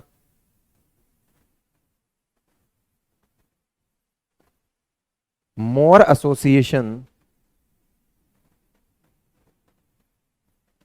between molecules, मॉलिक्यूल्स के बीच में अट्रैक्शन ज्यादा होगा क्योंकि इंटर है। अगर मॉलिक्यूल्स के बीच में अट्रैक्शन ज्यादा होगा, एसोसिएशन ज्यादा होगा, तो वो क्या होंगे, सॉलिड। वो क्या होंगे, सॉलिड एट रूम टेम्परेचर। क्योंकि आप खुद सोचो, अगर मॉलिक्यूल्स पास पास हैं तो वो सॉलिड होंगे, और यहां पे मॉलिक्यूल्स के बीच में अट्रैक्शन नहीं है, मॉलिक्यूल्स के बीच में लेस एसोसिएशन है, क्योंकि ये क्या है बेटा, इंट्रा है। इंट्रा है तो लेस एसोसिएशन बिटवीन मॉलिक्यूल्स, तो ये हो जाएगा क्या आपका liquid, liquid at room temperature. अब आप बोलोगे ऐसे कैसे, तो बेटा ये छोटी क्लासों से पढ़ते आ रहे हो, मॉलिक्यूल्स जितने ज्यादा पास वो उतने अच्छा जो है सॉलिड होगा। सबसे ज्यादा दूर किस में होते हैं मॉलिक्यूल्स, गैस में, उससे ज्यादा पास लिक्विड में, उससे भी ज्यादा सॉलिड में। तो जहां पे एसोसिएशन ज्यादा होगा वहां पे ज्यादा पास होंगे, ज्यादा पास होंगे। तो इसीलिए बोला गया कि इसका जो पेरा आइसोमर होता है, पेरा सैलिसिल एल्डिहाइड जो होता है वो सॉलिड होता है रूम टेम्परेचर पे, while it's ortho is liquid at room temperature. ये जो लास्ट के दो एग्जांपल हैं, सैलिसिल एल्डिहाइड वाला और ऑर्थोपेरा नाइट्रोफिनोल वाला, बहुत इंपॉर्टेंट है। सबसे ज्यादा इंपॉर्टेंट यही सवाल है, चाहे हाई लेवल के दो, चाहे लो लेवल के दो, चाहे मॉडरेट लेवल के दो, किसी भी तरह का लेवल के दो, ये सवाल कभी भी नीट में पूछे जा सकते हैं, दोनों में से कोई भी। अब वो चाहे स्टेटमेंट बन के पूछ ले, अब वो चाहे किसी भी तरह से पूछ ले, स्टेटमेंट बन के पूछ ले, तो वो आपको समझ में आ जाना चाहिए। दूसरा, इसकी एक स्ट्रक्चर जो हम जल्दबाजी में बना लेते हैं, वो मैं यहीं पे समझा देता हूं। इसकी हम एक जल्दबाजी में स्ट्रक्चर कुछ इस तरह से बना देते हैं बेटा। हम क्या करते हैं कि यहां से कार्बन उठाते हैं, कार्बन से यहां हाइड्रोजन, यहां डबल बॉन्ड O, यहां पे O और H, और हम इस तरह से H बॉन्डिंग करा लेते हैं। ये गलत हो जाएगा। कार्बन से जुड़ा हुआ हाइड्रोजन H बॉन्डिंग नहीं कर सकता। दिखने में ये भी बिल्कुल ऑर्थोसैलिसिल्डिहाइड ही है, ये गलत नहीं है, ऑर्थोसैलिसिल्डिहाइड है, लिखने में आप लिख सकते हो। लेकिन जब आप H बॉन्डिंग दिखा रहे हो तो फिर ध्यान रखना, ऑक्सीजन से जुड़ा हुआ हाइड्रोजन ही काम का है और कार्बन से जुड़ा हुआ ऑक्सीजन हमारे फिर भी काम आ जाएगा। मतलब कार्बन से जुड़ा हुआ हाइड्रोजन H बॉन्डिंग नहीं कर सकता, कार्बन से जुड़ा हुआ हाइड्रोजन H बॉन्डिंग नहीं कर सकता, तो एक गलत रिप्रेजेंटेशन हो जाएगा H बॉन्डिंग का। जल्दबाजी में खाली सिर्फ ये नहीं कि बीच बीच में डैश ही तो लगाना है, ना ना ना ना ना ना, किसका ऑक्सीजन किसका हाइड्रोजन, कहां ऑक्सीजन कौन किसका हाइड्रोजन, ये इंपॉर्टेंट है। मैंने यहां ऑक्सीजन का हाइड्रोजन लिया है क्योंकि FON का हाइड्रोजन ही H बॉन्डिंग कर सकता है बेटा। तो कार्बन के पास भी हाइड्रोजन था, उसने H बॉन्डिंग क्यों नहीं करी, कईयों को डाउट आ रहा होगा, इसलिए नहीं करी बेटा क्योंकि कार्बन और हाइड्रोजन के बीच में EN डिफरेंस कम होता है, EN का डिफरेंस कम होता है, इसलिए हाइड्रोजन पर सफिशिएंटली पॉजिटिव चार्ज नहीं आ पाता। आता है मानता हूं, लेकिन उतना नहीं आता है कि उसकी औकात H बॉन्डिंग करने की हो जाए। चले आगे चलिए।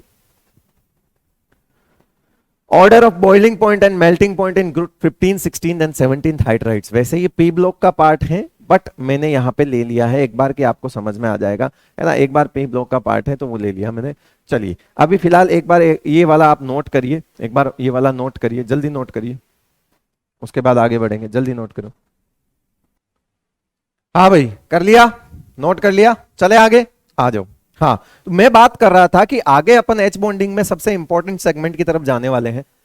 कुछ 15, 16, 17 के हाइड्राइड्स हैं, है ना, जो कि बेसिकली पी ब्लॉक का पार्ट है वैसे तो, लेकिन क्योंकि इनका रीजन जो है, इनमें जो बॉइलिंग पॉइंट मेल्टिंग पॉइंट के जो ऑर्डर्स आते हैं बेटा, वो एक्सपेक्टेशंस के अकॉर्डिंग नहीं आते, उससे ज्यादा आता है उनमें। जैसे melting point and boiling point of group 15, 16 and 17 hydride is mainly depends on weak van der Waals force, और weak van der Waals force is directly proportional to क्या होता है, molecular weight।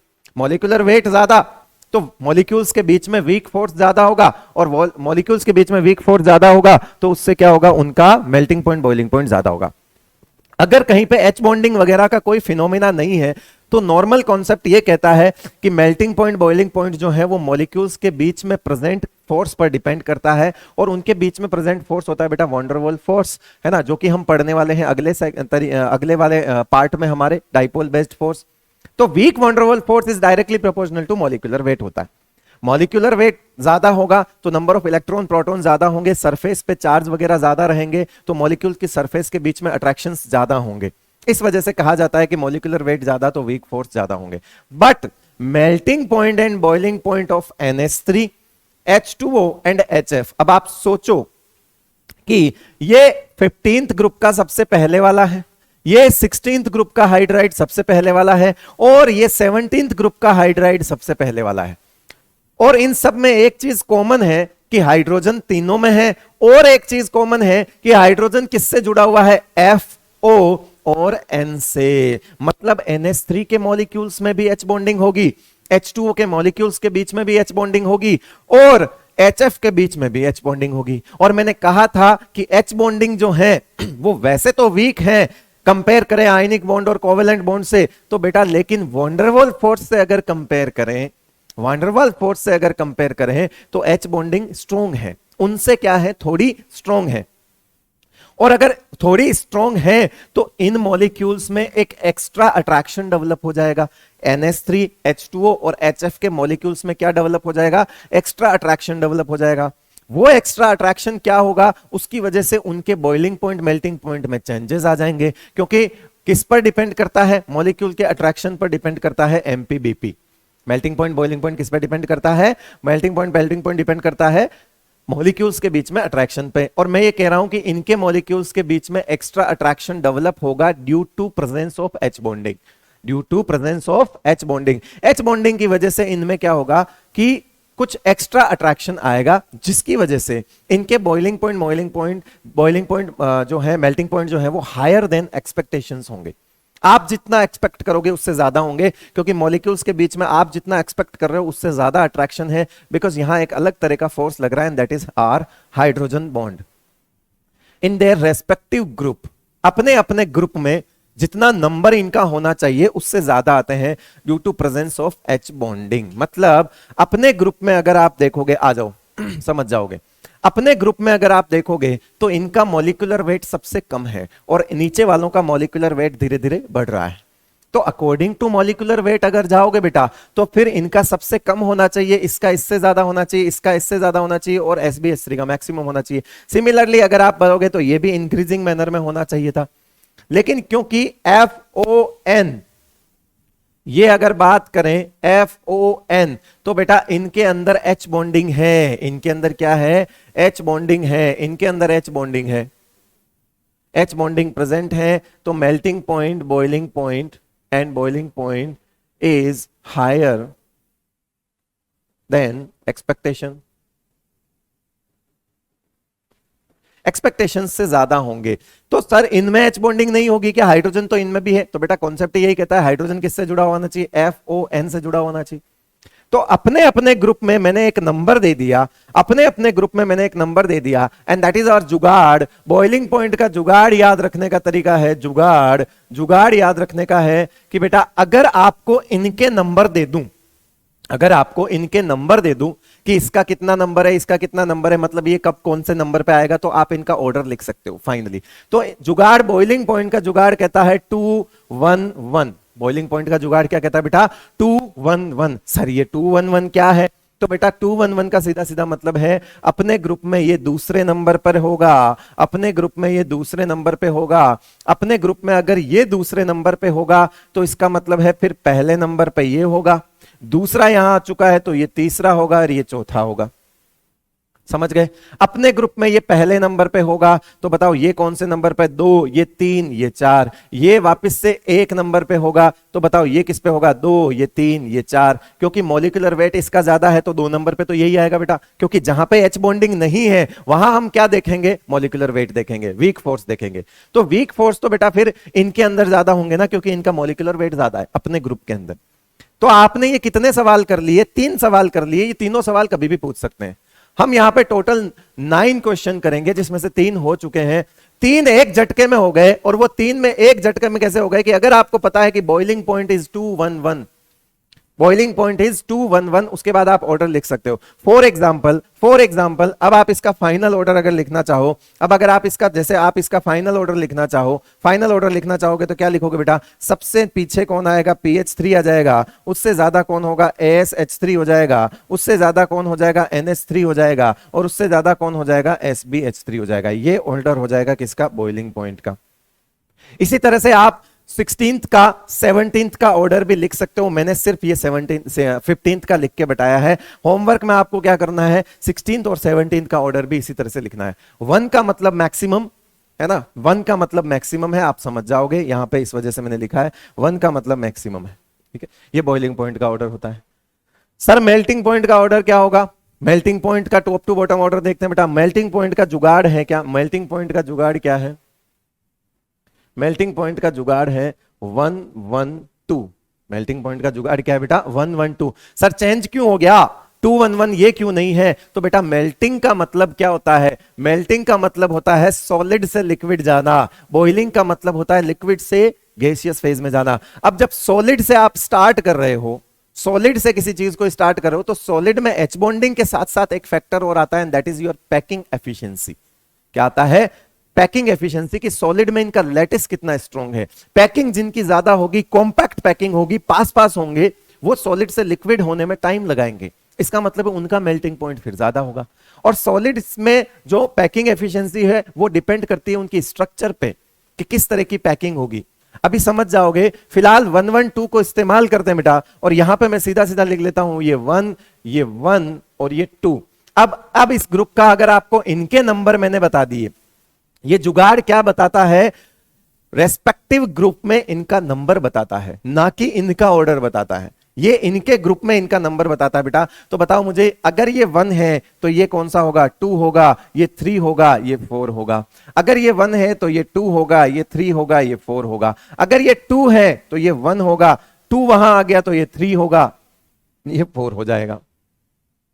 ये 112 है। सर कैसे याद रहेगा 211 और 112? तो बेटा एक ही तरीका है। बॉइलिंग में क्या आ रहा है, बिल्कुल सिंपल सा बच्चों वाली ट्रिक है, हालांकि है ना, किसी किसी को हो सकता हूं मजाक लगे, लेकिन बेटा मजाक ही सही, क्या चीज याद रह जाए पता नहीं, किस मजाक से कोई चीज याद रह जाए क्या पता। बॉइलिंग पॉइंट में बी जो है, बॉइलिंग पॉइंट में बी जो है वो सेकंड नंबर पे आता है। बी मतलब ABCD में बी दूसरे नंबर पे आता है ना बेटा, तो यह 2 से स्टार्ट करना है, तो बी वाला 2 से स्टार्ट होगा, बस इतना ध्यान रख लेना। क्योंकि आप कंफ्यूजन आपको एक ही चीज का रहेगा, 211 बोले या 112 बोले, आप गलती कहां कर दोगे, 211 और 112 में गलती कर दोगे। अगर आप उल्टा लगा दोगे तो ऑर्डर भी गलत आ जाएगा। हाँ, H2O के केस में आप बच जाओगे, इस वाले केस में आप डेफिनेटली बच जाओगे, क्योंकि ये 1 ही आ रहा है बीच में, तो इसका बॉइलिंग पॉइंट और मेल्टिंग पॉइंट का ऑर्डर सेम है। कितने सवाल कर लिए बेटा, 3 बॉइलिंग पॉइंट के कर लिए, 3 मेल्टिंग पॉइंट के कर लिए, है ना। अब आप इनका फाइनल ऑर्डर लिख देना, सबका फाइनल ऑर्डर लिख देना, ये आपका लिए होमवर्क है। होमवर्क क्या कहता है, ऑर्डर लिख देना।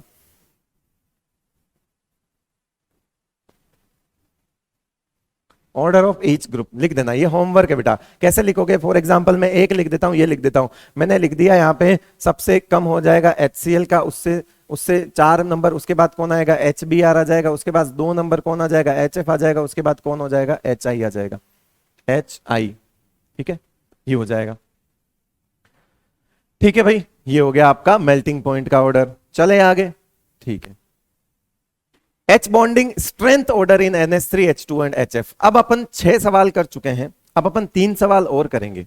अब अपन क्या करेंगे बेटा, 3 सवाल और करेंगे, तीनों आपको हेडिंग दिख रहा है। पहले मैं HF ऑर्डर इन NH3 और H2 और HF में देख लूंगा। तो strength of 1 H bond is directly proportional to delta EN। मतलब EN की डिफरेंस जितना ज्यादा होगा उतना ही ज्यादा पार्शियल पॉजिटिव पार्शियल नेगेटिव आएगा 2 सिरों पे, और उतना ही ज्यादा उनके बीच में अट्रैक्शन होगा। अब आप खुद देखो कि यहां पे H और F है, उसके बाद H2O आ जाएगा, उसके बाद NH3 आ जाएगा। यहां पे HF के बीच में डेल्टा EN सबसे ज्यादा होगा, मतलब यहां पे डेल्टा EN मैक्सिमम होगा, तो इसकी स्ट्रेंथ सबसे ज्यादा, इसकी स्ट्रेंथ कम। ठीक है, इसकी स्ट्रेंथ सबसे कम और इसकी स्ट्रेंथ सबसे कम, क्योंकि यहां पर फ्लोरीन का EN होता है 4.0 और 2.1, ज्यादा डिफरेंस है, ज्यादा चार्ज डेवलप होगा, तो एक बॉन्ड की स्ट्रेंथ ज्यादा आएगी। ये सिर्फ एक बॉन्ड की स्ट्रेंथ है, ये सिर्फ एक बॉन्ड की स्ट्रेंथ है, एक्सटेंट की नहीं है। एक कितना बॉन्ड बना रहा है उससे फिर और मल्टीप्लाई कर लेंगे। फिलहाल 1 H बॉन्ड की स्ट्रेंथ की जब भी बात की जाएगी, H बॉन्डिंग की स्ट्रेंथ की बात जब भी की जाएगी, तो bond energy of 1 H bond calculate किया जाएगा। और अगर H बॉन्ड की एक्सटेंट की बात की जाएगी तो उसमें total number of H bond जोड़े जाएंगे जो एक मॉलिक्यूल बनाता है। मेरी बात अगर आपको समझ में आ रही होगी तो फिलहाल मैंने आपको क्या सिखाया है, मैंने ये सिखाया है कि ये कितने भी H बॉन्ड बनाए इसके एक H बॉन्ड की एनर्जी इतनी होगी, ये कितने भी H बॉन्ड बनाए इसके एक H बॉन्ड की एनर्जी कम होगी, ये कितने भी H बॉन्ड बनाए इसके एक H बॉन्ड की एनर्जी सबसे कम होगी, बिकॉज ये N और H के बीच का बॉन्ड होगा, ये O और H के बीच का डेल्टा EN होगा, है ना, और ये F और H के बीच का डेल्टा EN होगा। तो यहां पे जाके चीजों में फर्क आता है ना। 4.0 माइनस 2.1, 3.5 माइनस 2.1, 3 माइनस 2.1, तो मेजर डिफरेंस डेल्टा EN का मैक्सिमम डिफरेंस कहां आ रहा है, यहां आ रहा है। तो इसका ये जो एक H बॉन्ड बनाएगा उसकी एनर्जी ज्यादा होगी। तो H बॉन्ड के स्ट्रेंथ की बात करें तो ऊपर वाला ऑर्डर रखना है, एक्सटेंट की बात में उल्टा हो जाएगा। एक्सटेंट वेक्सटेंट का ऑर्डर जो है वो जनरली नहीं पूछा जाता, क्योंकि एक्सटेंट इस बात पर भी डिपेंड करता है कि कौन सी स्टेट में एच बॉन्डिंग है, सॉलिड में है, लिक्विड में है या गैस में है। क्योंकि सॉलिड में है मैक्सिमम होगी, लिक्विड में है थोड़ी कम होगी, गैस में मॉलिक्यूल दूर हो जाएंगे तो हो सकता है कुछ साइट्स कम हो जाए एच बॉन्डिंग की, कि डिपेंड्स कि कौन से स्टेट में है। इसलिए वो सवाल जनरली नहीं पूछा जाता, पूछा जाता है एक बॉन्ड की स्ट्रेंथ का इनके बीच में, और वो आपके सामने ऑर्डर लिख दिया है। Depends on delta EN, strength of one H bond is depend on delta EN, बस इतना ध्यान रखना है। अब इनके बीच में बॉइलिंग पॉइंट का ऑर्डर देखना है। इनके बीच में बॉइलिंग पॉइंट का ऑर्डर कैसे देखेंगे बेटा? तो बॉइलिंग का मतलब होता है, सिंपल सी भाषा में मैं बोलूं कि बॉइलिंग का मतलब क्या होता है, तो बेटा अगर एक ऑक्सीजन को अपन मैक्सिमम साइट मान के चलेंगे, अपन यहां पर मैक्सिमम साइट की एच बॉन्डिंग मान के चलेंगे, तो यहां पर एक लोन पेयर है, ये लोन पेयर है, तो ये इधर से भी कर सकता है, इधर से भी कर सकता है, इधर से भी इधर कर सकता है, ये 4 साइड से एच बॉन्डिंग कर सकता है। ये कौन सी साइड से एच बॉन्डिंग कर सकता है? 4 साइड से। मतलब इस वाले लोन पेयर से कोई आकर हाइड्रोजन जुड़ सकता है, इस वाले से भी कोई दूसरे H2O का हाइड्रोजन जुड़ सकता है, इस वाले हाइड्रोजन से दूसरे H2O का ऑक्सीजन वाला पार्ट जुड़ सकता है, इस वाले हाइड्रोजन से दूसरे ऑक्सीजन का ऑक्सीजन वाला दूसरे H2O का ऑक्सीजन वाला पार्ट जुड़ सकता है। तो ये मैक्सिमम 4 साइड के थ्रू अपना एच बॉन्डिंग कर सकता है। इसकी एक एच बॉन्डिंग, इसके एक एच बॉन्डिंग होती है बेटा, इसकी एक एच बॉन्डिंग की वैल्यू होती है 7। कितनी होती है? 7 किलो कैलोरी पर मोल, 7 किलो कैलोरी, ठीक है। इसकी होती है 7 किलो कैलोरी पर मोल होती है एक में, मतलब एक एच बॉन्ड में इसमें ऐसा है। टोटल कितने हो जाएंगे बेटा? यहां पे टोटल कितना हो जाएगा? टोटल हो जाएगा 7 × 4 हो जाएगा 28 हो जाएगा, क्योंकि ये 4 साइट है।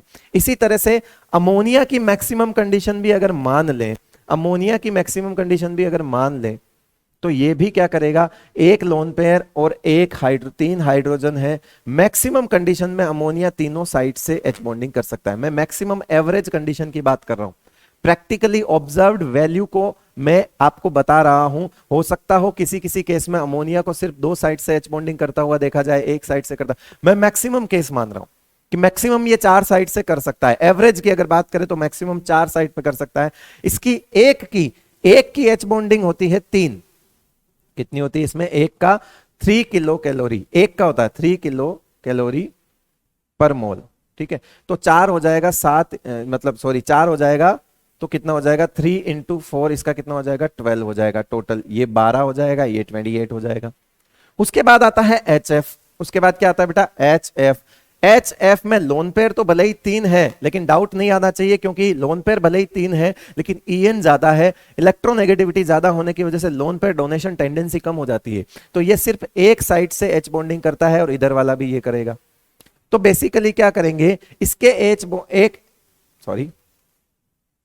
बेसिकली ये क्या करेंगे, इसके एक एच बॉन्डिंग की अगर मैं वैल्यू देखूं तो मैक्सिमम आएगी, मैक्सिमम आएगी, क्योंकि देखो इसके एक एच बॉन्ड की स्ट्रेंथ मैक्सिमम थी, तो इसकी आती है 10 किलो कैलोरी पर मोल, यही आएगी भाई, ठीक है। तो ऐसे कितने बॉन्ड बना रहा है ये एक मॉलिक्यूल? कितने बॉन्ड बना रहा है? 10 × 2 कितना हो जाएगा? 20 हो जाएगा।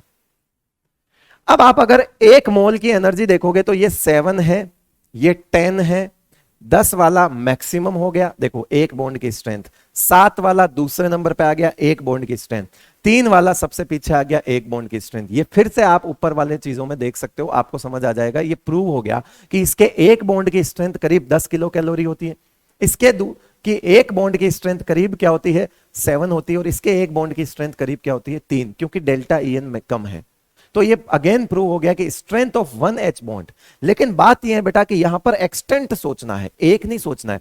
ये एक यहां है, दूसरा यहां, तीसरा यहां, चौथा यहां, तो टोटल 4 हो गए कि एक H2O 4 साइड से एच बॉन्ड करता है। बॉयल करने का मतलब है उस मॉलिक्यूल को पूरा वेपर में फॉर्म में इवापोरेट कर देना। अब एक H2O के मॉलिक्यूल को आप इवापोरेट करने का मतलब है आप H2O के सारे एच बॉन्डिंग तोड़ोगे, तभी तो वो उड़ पाएगा बेटा, तभी तो वो उड़ पाएगा। तो इसका मतलब है इनको बॉयल करना है, इवापोरेट करना है, तो आपको सिर्फ एक एच बॉन्ड नहीं तोड़ना है, आपको चारों तोड़ने हैं। चारों तोड़ने के लिए आपकी एनर्जी 28 लगेगी, चारों तोड़ने के लिए आपकी एनर्जी 12 लगेगी, और चारों तोड़ने के लिए आप दोनों तोड़ने के लिए आपकी एनर्जी लगेगी 20, क्योंकि ये 4 बनाता नहीं है, 2 ही बनाता है। एक मॉलिक्यूल से एसोसिएटेड 2 ही एच बॉन्डिंग होती है, एक इस साइड से और एक इस साइड से। तो बताओ, अगर आपको अब समझ आ गया हो तो on the basis of total values 28 हैं, तो बताओ सबसे ज्यादा किसका होगा बेटा? H2O का, उसके बाद क्या हो जाएगा? HF का, और उसके बाद कितना किसका हो जाएगा? NH3 का। ये बॉइलिंग पॉइंट का ऑर्डर हो गया। ये किसका ऑर्डर हो गया बेटा? बॉइलिंग पॉइंट का ऑर्डर हो गया। ये किसका ऑर्डर हो गया? बॉइलिंग पॉइंट का ऑर्डर हो गया। कितने सवाल हो गए बेटा? 6 उधर 2 इधर, 8 हो गए, एक और बच रहा है 9। मेल्टिंग पॉइंट के ऑर्डर में दिक्कत है। मेल्टिंग पॉइंट के ऑर्डर में क्या दिक्कत है कि H2O तो मैक्सिमम है, मान लिया H2O तो मैक्सिमम है, H2O तो मैक्सिमम है, लेकिन लेकिन लेकिन आगे आ जाता है NH3 और पीछे चला जाता है HF। अगर आप इस ऑर्डर को देखोगे तो यहाँ HF पहले है और NH3 बाद में है। उसका रीजन है बेटा, उसका रीजन है कि HF के पीछे जाने की वजह क्या है कि zigzag packing in solid, loose packing efficiency,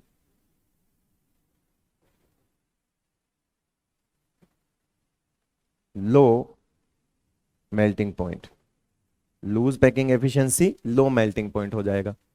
loose packing efficiency होने की वजह से मेल्ट आसानी से हो जाएगा। ये पिरामिडल पैकिंग होता है, ये जिगजैग पैकिंग होता है बेटा। एचएफ में कैसी पैकिंग होती है? एचएफ में इस तरह की पैकिंग होती है, एचएफ में इस तरह की पैकिंग होती है, और अमोनिया में इस तरह की पैकिंग होती है, पिरामिडल। ये NH3 में है क्लोज पैकिंग। क्लोज पैकिंग होती है अमोनिया में। क्लोज पैकिंग की वजह से इसका मेल्टिंग पॉइंट ज्यादा आ गया, तो इसका मतलब है H2O तो मैक्सिमम रहेगा। उसका रीजन है उसको दोनों फैक्टर सपोर्ट कर जाते हैं, पैकिंग भी और क्या, इसकी जो बॉन्ड जो एनर्जी होती है, टोटल एक्सटेंट होता है, वो बहुत ज्यादा होता है इनकी तुलना में। इसलिए इसको तो ये फैक्टर हमेशा ही सपोर्ट कर जाएगा, तो ये तो मैक्सिमम ही रहेगा।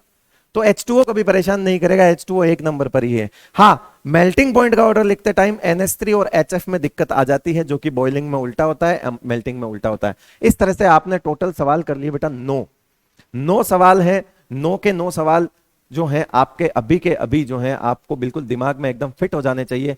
आई होप 6 तो हो गए होंगे, 7वां भी हो गया होगा, 8वां भी हो गया होगा। ये एक चीज है जो आपको थोड़ी डिफरेंट लगेगी, लेकिन बेटा एक चीज ध्यान रखना था कि अगर आपको यह बॉइलिंग पॉइंट का ऑर्डर समझ में आ गया तो करना कुछ नहीं, HF NH3 को पलटना है, सिर्फ HF और NH3 को पलटना है, फिर आपका मेल्टिंग पॉइंट का ऑर्डर भी आ जाएगा। पलटने का रीजन मैंने बता दिया, रीजन भले ही कोई पूछे ना पूछे, लेकिन ऑर्डर जरूर पूछेंगे।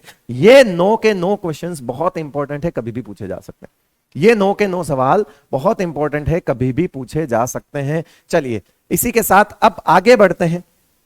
और H बॉन्डिंग इन आइस जो है वो मैं इसलिए बता रहा हूं कि वैसे तो इसको हाइड्रोजन चैप्टर में बताया हुआ है ज्यादा तो, लेकिन अपन वहां हाइड्रोजन चैप्टर में इसके बारे में बात नहीं करेंगे, क्योंकि अपन यहीं पे समझ लेते हैं, क्योंकि H बॉन्डिंग चल रहा है तो अच्छी बात है। एम्स में एक बार सवाल भी आया था, उसको ही हम डिस्कस कर लेंगे। यहां से एक साइड से H बॉन्डिंग करेगा, यहां पे भी एक साइड से H बॉन्डिंग करेगा, यहां से एक साइड से H बॉन्डिंग करेगा, यहां से भी एक साइड से H बॉन्डिंग करेगा।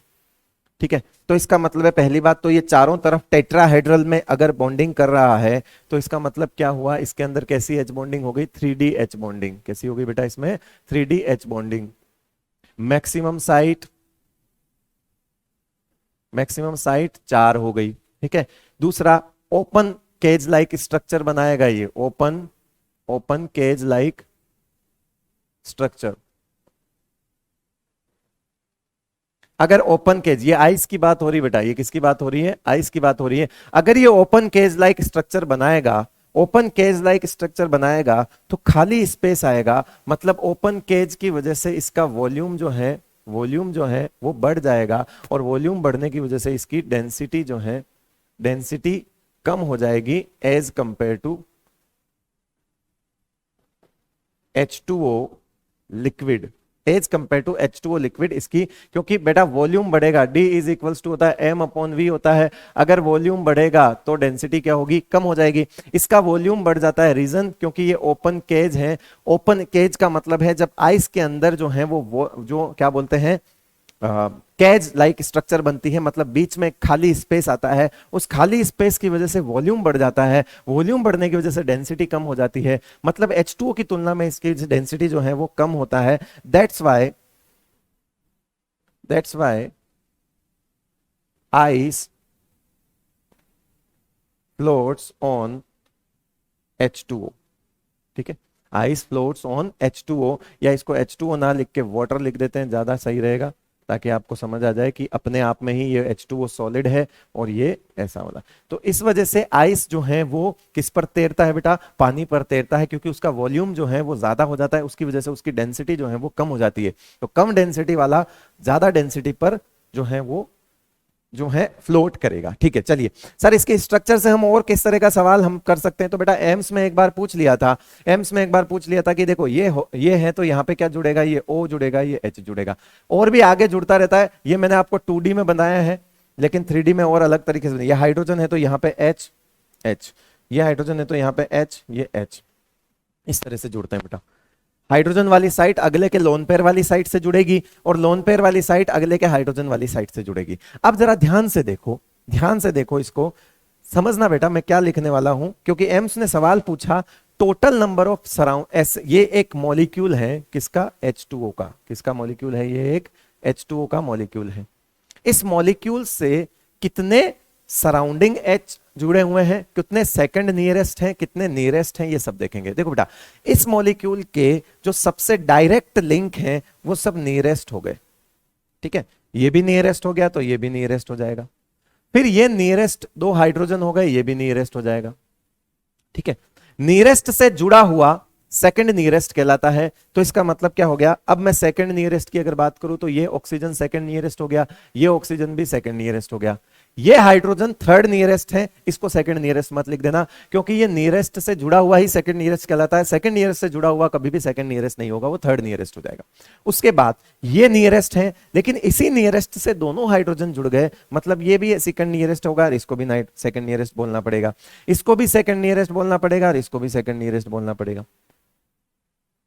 तो इसका मतलब है टोटल अगर बात करें, ये एम्स में पूछा हुआ सवाल है कि टोटल हाइड्रोजन, मतलब अगर बात करें कि ऑक्सीजन और यहां पे हाइड्रोजन की बात करूं, यहां नियरेस्ट की बात करूं, यहां सेकंड नियरेस्ट की बात करूं, नियरेस्ट ऑक्सीजन कितने हैं, नियरेस्ट ऑक्सीजन इधर तो है नहीं, तो नियरेस्ट ऑक्सीजन सिर्फ इधर है, मतलब नियरेस्ट ऑक्सीजन 2 हैं।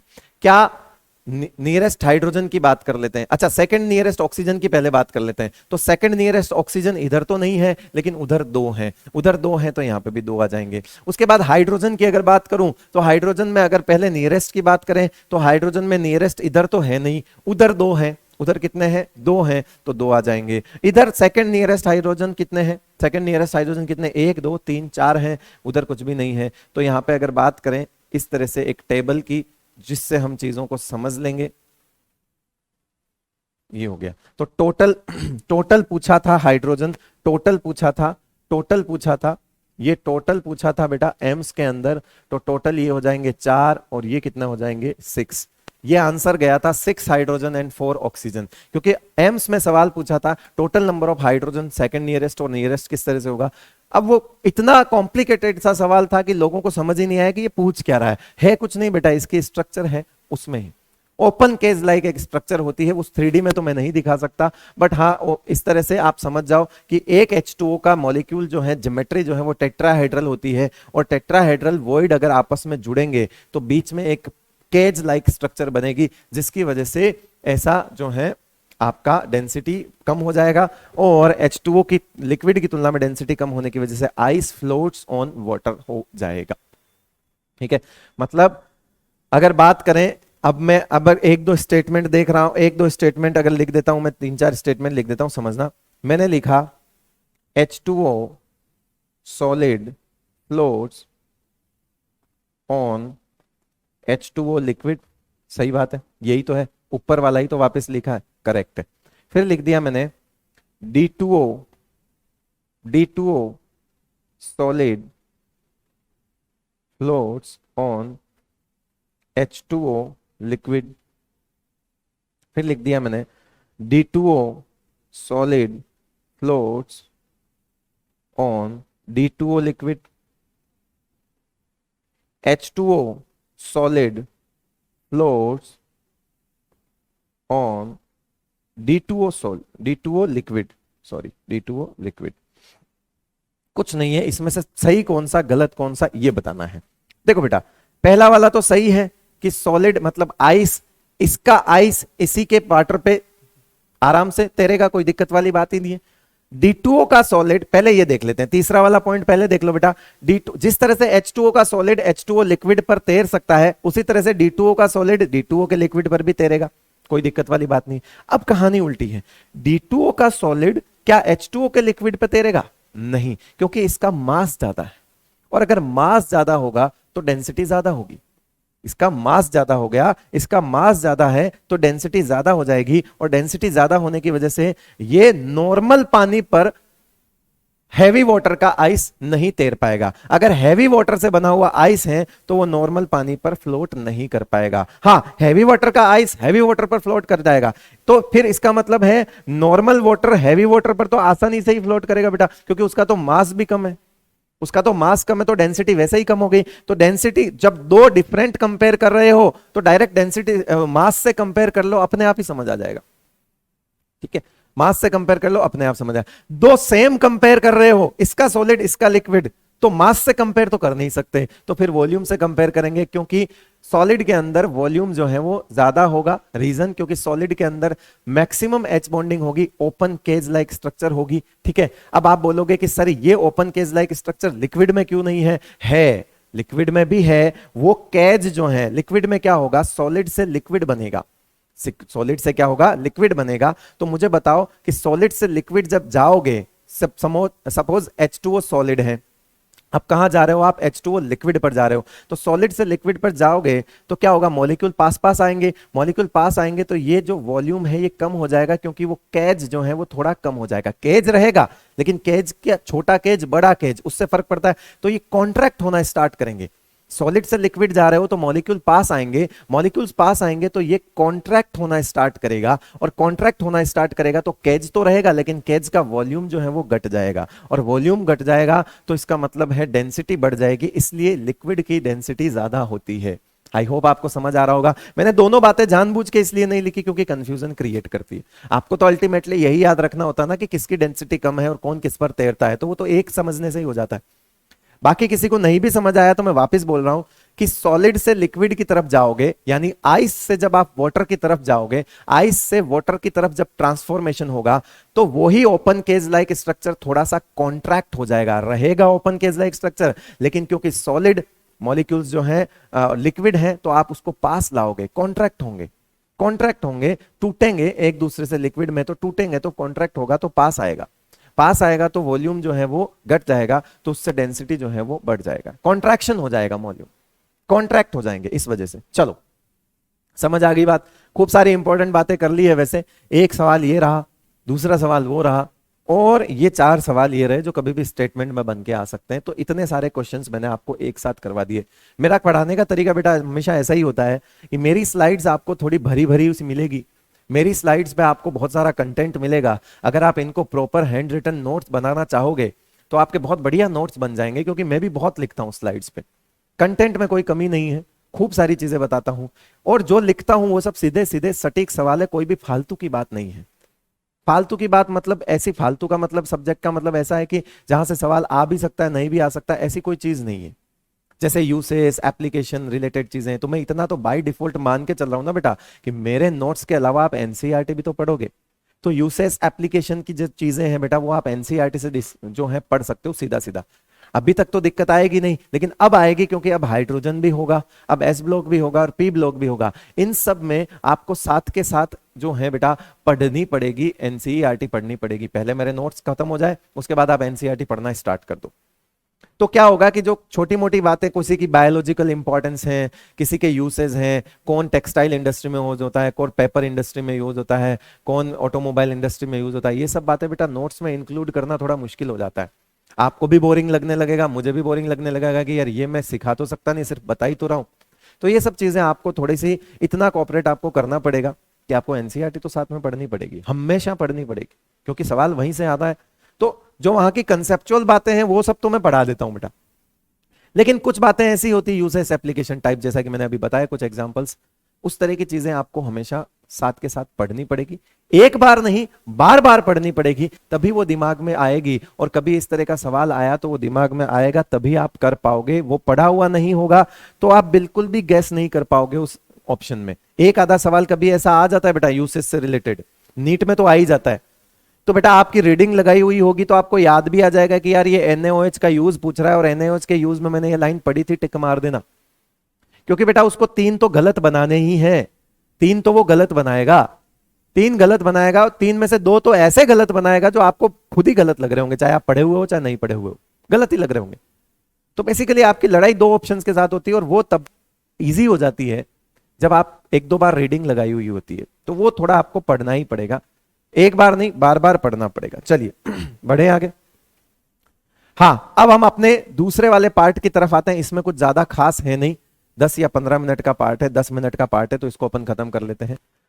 डाइपोल बेस्ड फोर्स जो होते हैं वो बेसिकली इनको बोला जाता है, dipole based force are directly proportional to molecular weight. ठीक है, इनको आप लिख सकते हो कि ये किस पर डिपेंड करते हैं, मॉलिक्यूलर वेट पर डिपेंड करते हैं। चलिए इसके लिए नहीं लिखते हैं, अपन एक काम करते हैं, इधर ही लिखूंगा, बाद में समझ आ जाएगा। ऐसे फोर्स भी होते हैं डाइपोल जिनमें आयन इन्वॉल्व होते हैं, और ऐसे फोर्स भी होते हैं जिनमें आयंस नॉट इन्वॉल्व होते हैं। अब तक हम इन सबको वंडरवॉल फोर्स बोलते हैं।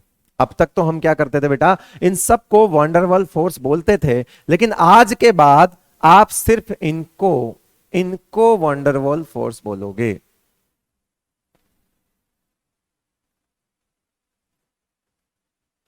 सिर्फ इनको वंडरवॉल फोर्स बोलोगे, बाकियों को नहीं बोलोगे। सिर्फ ये वंडरवॉल फोर्स है, बाकी नहीं है। ठीक है, चलिए ये है, क्या इनको वंडरवॉल फोर्स बोलेंगे? नहीं।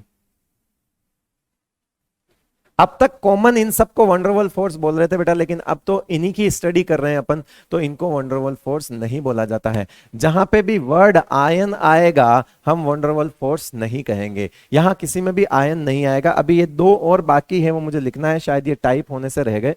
ठीक है, बी में लिख देता हूं मैं, डाइपोल इंड्यूस्ड डाइपोल।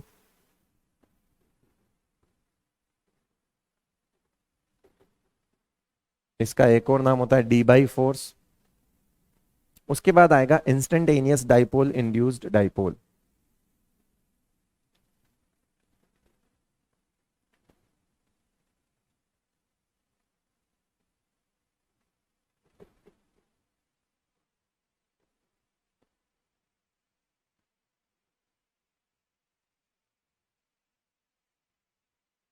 इसका एक और नाम होता है एलडीएफ।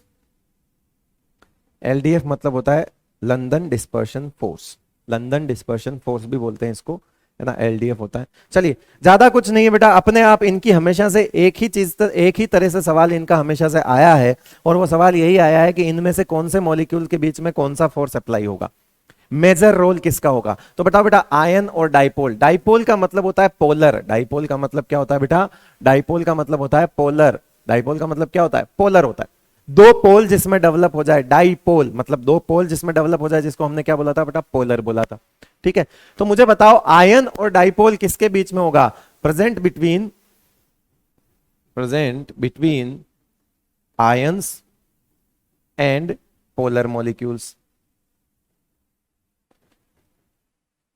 तो एग्जाम्पल भी हो सकता है, जैसे एग्जाम्पल क्या हो सकता है? लिथियम प्लस आयन है और उसको डाल दिया अपन ने किसमें? पानी में डाल दिया, तो ये आयन डाइपोल जैसा इंटरेक्शन हो गया बेटा। आयन डाइपोल जैसा इंटरेक्शन हो गया। पानी क्या है? पोलर है, तो पोलर में अगर किसी आयन को फेंकोगे तो उनके बीच में अट्रैक्शन कैसा होगा? Ion dipole. हाइड्रेशन याद है, इसका कैटायन जब पानी में जाता है तो हाइड्रेशन होगा, इसको सराउंड कर लेगा वाटर, वाटर इसको सराउंड करेगा, कौन से फोर्स से करेगा बेटा? आयन डाइपोल से करेगा। उसके बाद आयन इंड्यूस्ड डाइपोल। इस वर्ड को समझो, ये डाइपोल है लेकिन इंड्यूस्ड है। इंड्यूस्ड का मतलब होता है प्रेरित, देख के बना हुआ, देख के बना हुआ। तो किसको देख के बना होगा? ये आयन को। आयन तो 100% पोलर होता है, तभी तो उस पर चार्ज है बेटा। तो जैसे ही आयन को देखा ये पोलर बन गया, मतलब बताओ जन्म से तो ये नॉन पोलर था। इंड्यूस्ड डाइपोल वर्ड यूज कर रहे हो, मतलब बना हुआ डाइपोल, किसी को देखकर बना हुआ डाइपोल। तो अगर जिसको देखकर बना हुआ है उसको हटा दूं तो फिर वो डाइपोल थोड़ी है, उसके साथ जब तक रहेगा तब तक डाइपोल जैसा बिहेव करेगा। तो इसका मतलब हो गया इंड्यूस्ड डाइपोल मतलब क्या हो गया बेटा? ये नॉन पोलर हो गए। क्या हो गया? ये नॉन पोलर स्पीसीज। तो इसका मतलब है आयंस बिटवीन, क्या लिखोगे इसमें? ये किसके बीच में होता है? Present between ions and non polar. तो जैसे यहां पे मैंने लिख लिया लिथियम प्लस ले लिया, और मैंने यहां पे ले लिया Br2। Br2 कैसा है, नॉन पोलर है, तो इनके बीच में Br के बीच में ईएन डिफरेंस नहीं, तो ये कैसा है, नॉन पोलर है। तो आयंस और नॉन पोलर के बीच में जब एसोसिएशन देखोगे, that is your ion induced dipole.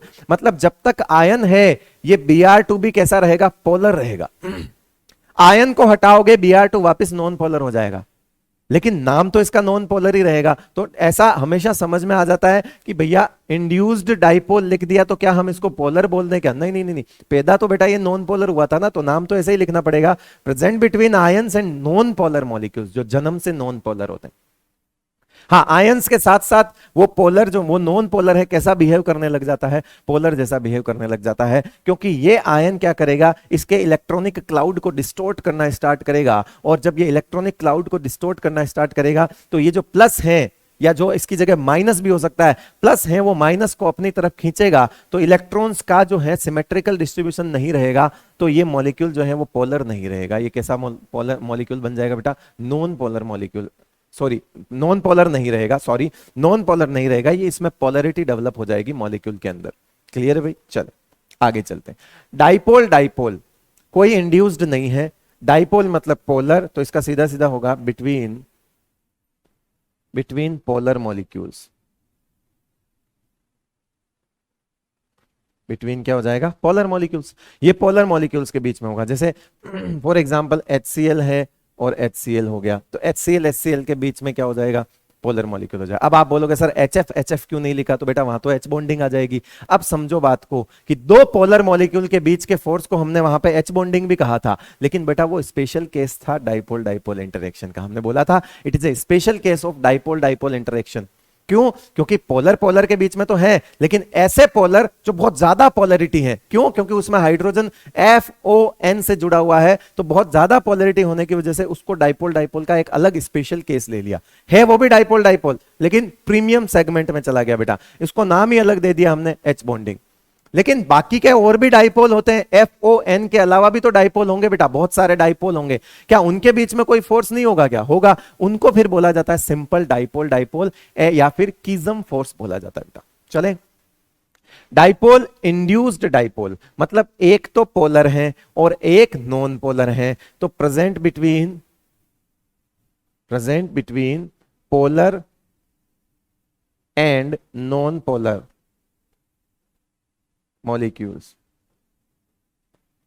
जैसे यहां पर मैंने ले लिया, जैसे Br2 ले लिया और अब H2O ले लिया, तो Br2 और H2O एक पोलर है और एक नॉन पोलर है, तो इनके बीच में जो एसोसिएशन होगा बेटा, इनके बीच में जो अट्रैक्शन होगा वो क्या होगा, डाइपोल इंड्यूस्ड डाइपोल होगा।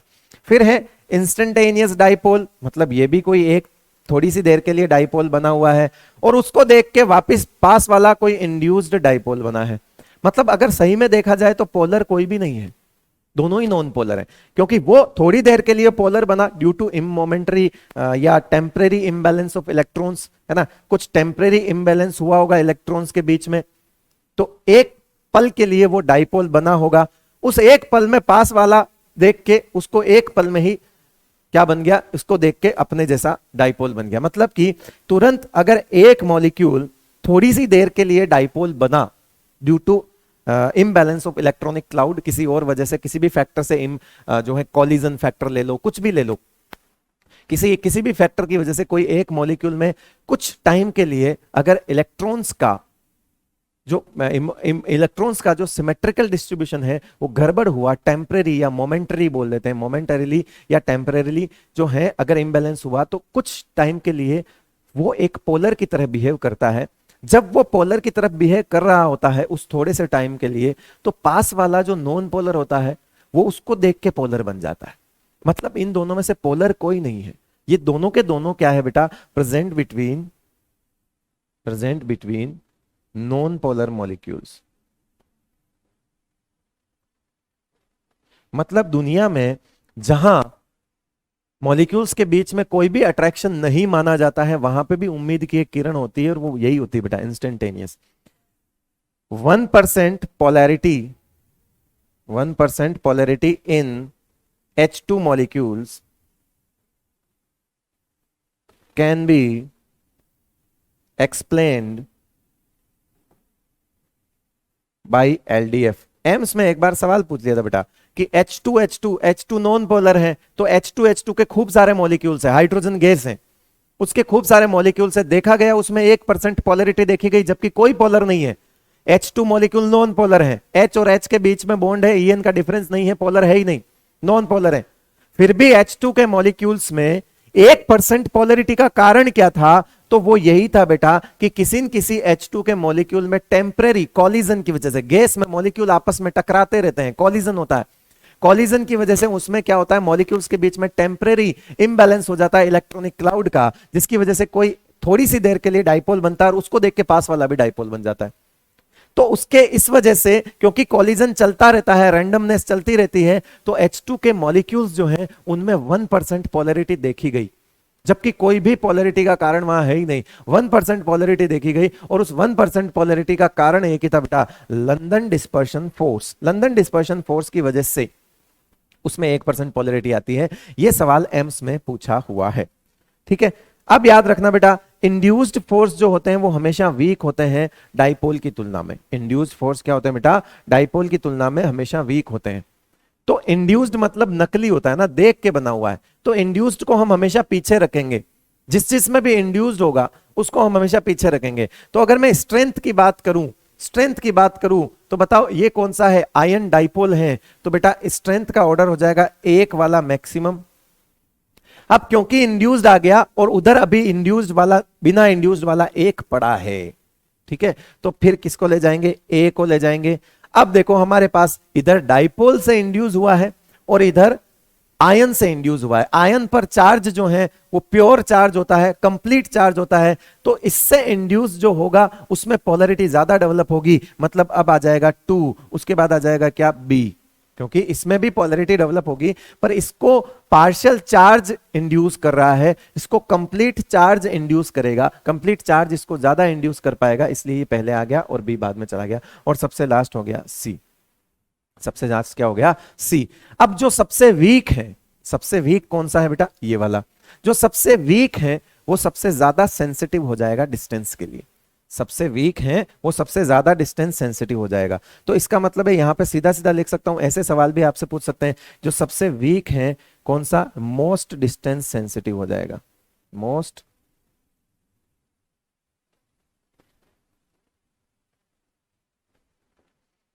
तो फिर इसमें सबसे लीस्ट डिस्टेंस सेंसिटिव कौन होगा? ये होगा।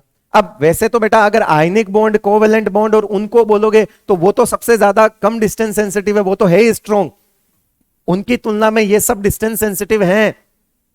In fact pi bond distance sensitive होता है, क्योंकि सिग्मा की तुलना में पाई वीक है। तो अपन बोलते हैं कि साइज बढ़ने पर, टॉप टू बॉटम साइज बढ़ने पर पाई बॉन्ड फॉर्मेशन की टेंडेंसी कम हो जाती है, क्योंकि जैसे जैसे डिस्टेंस सेंसिटिविटी बढ़ती जाती है बॉन्ड बनना बंद हो जाएंगे।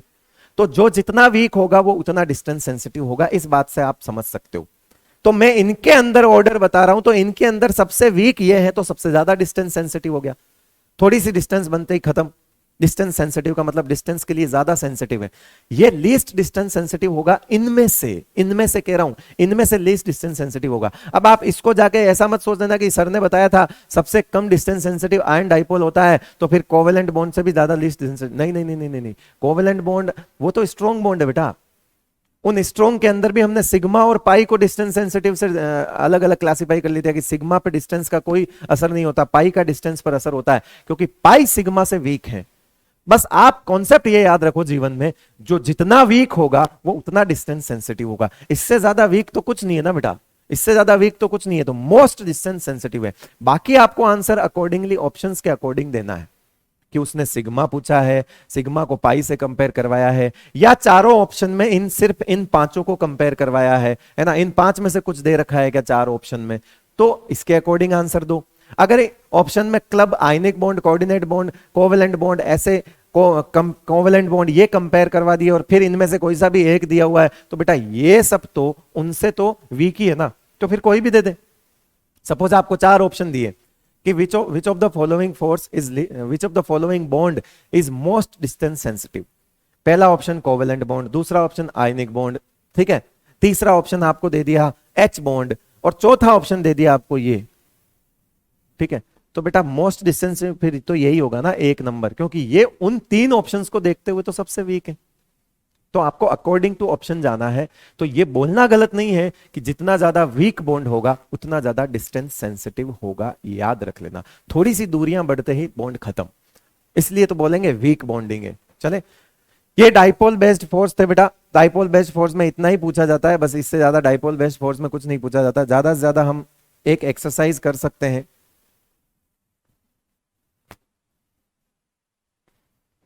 जिससे आपको और क्लियर हो जाए।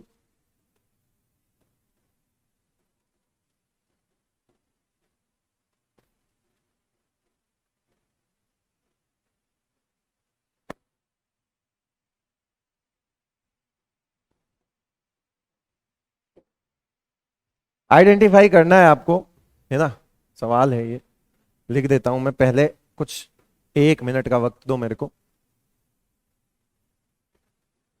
Na प्लस HCl, या इसको H2O कर दो, फिर हो गया आपका HCl, HCl, HBr, HBr, H2, H2, neon neon,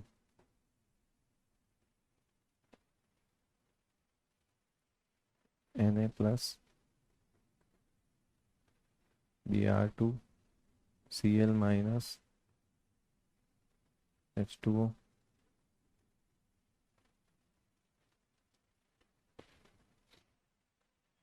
उसके बाद आ जाएगा आपका HCl, और किसके बीच में, जैसे HCl ले लिया और Br2 ले लिया, उसके बाद ले लिया H2O और जिनोन ले लिया।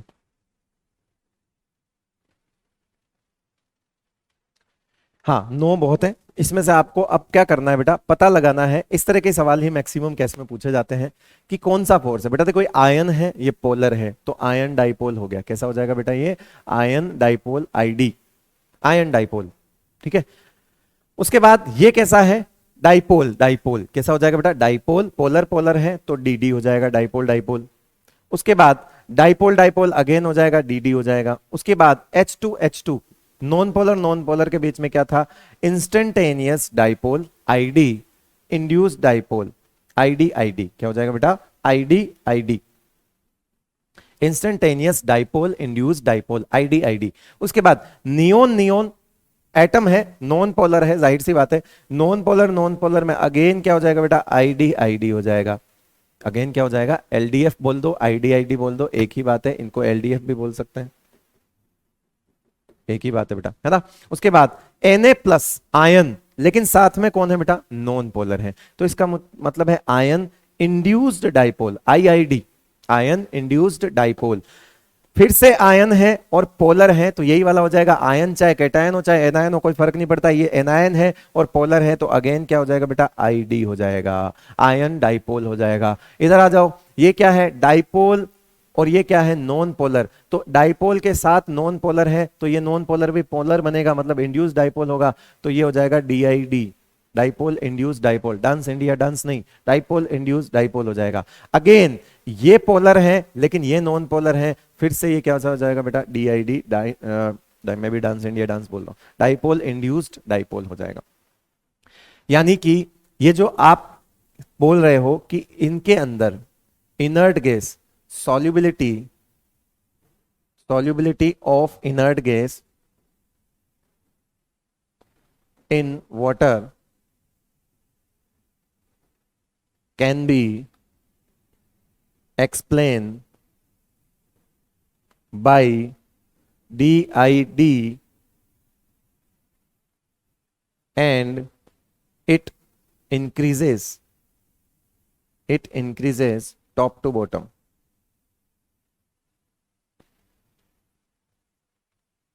And it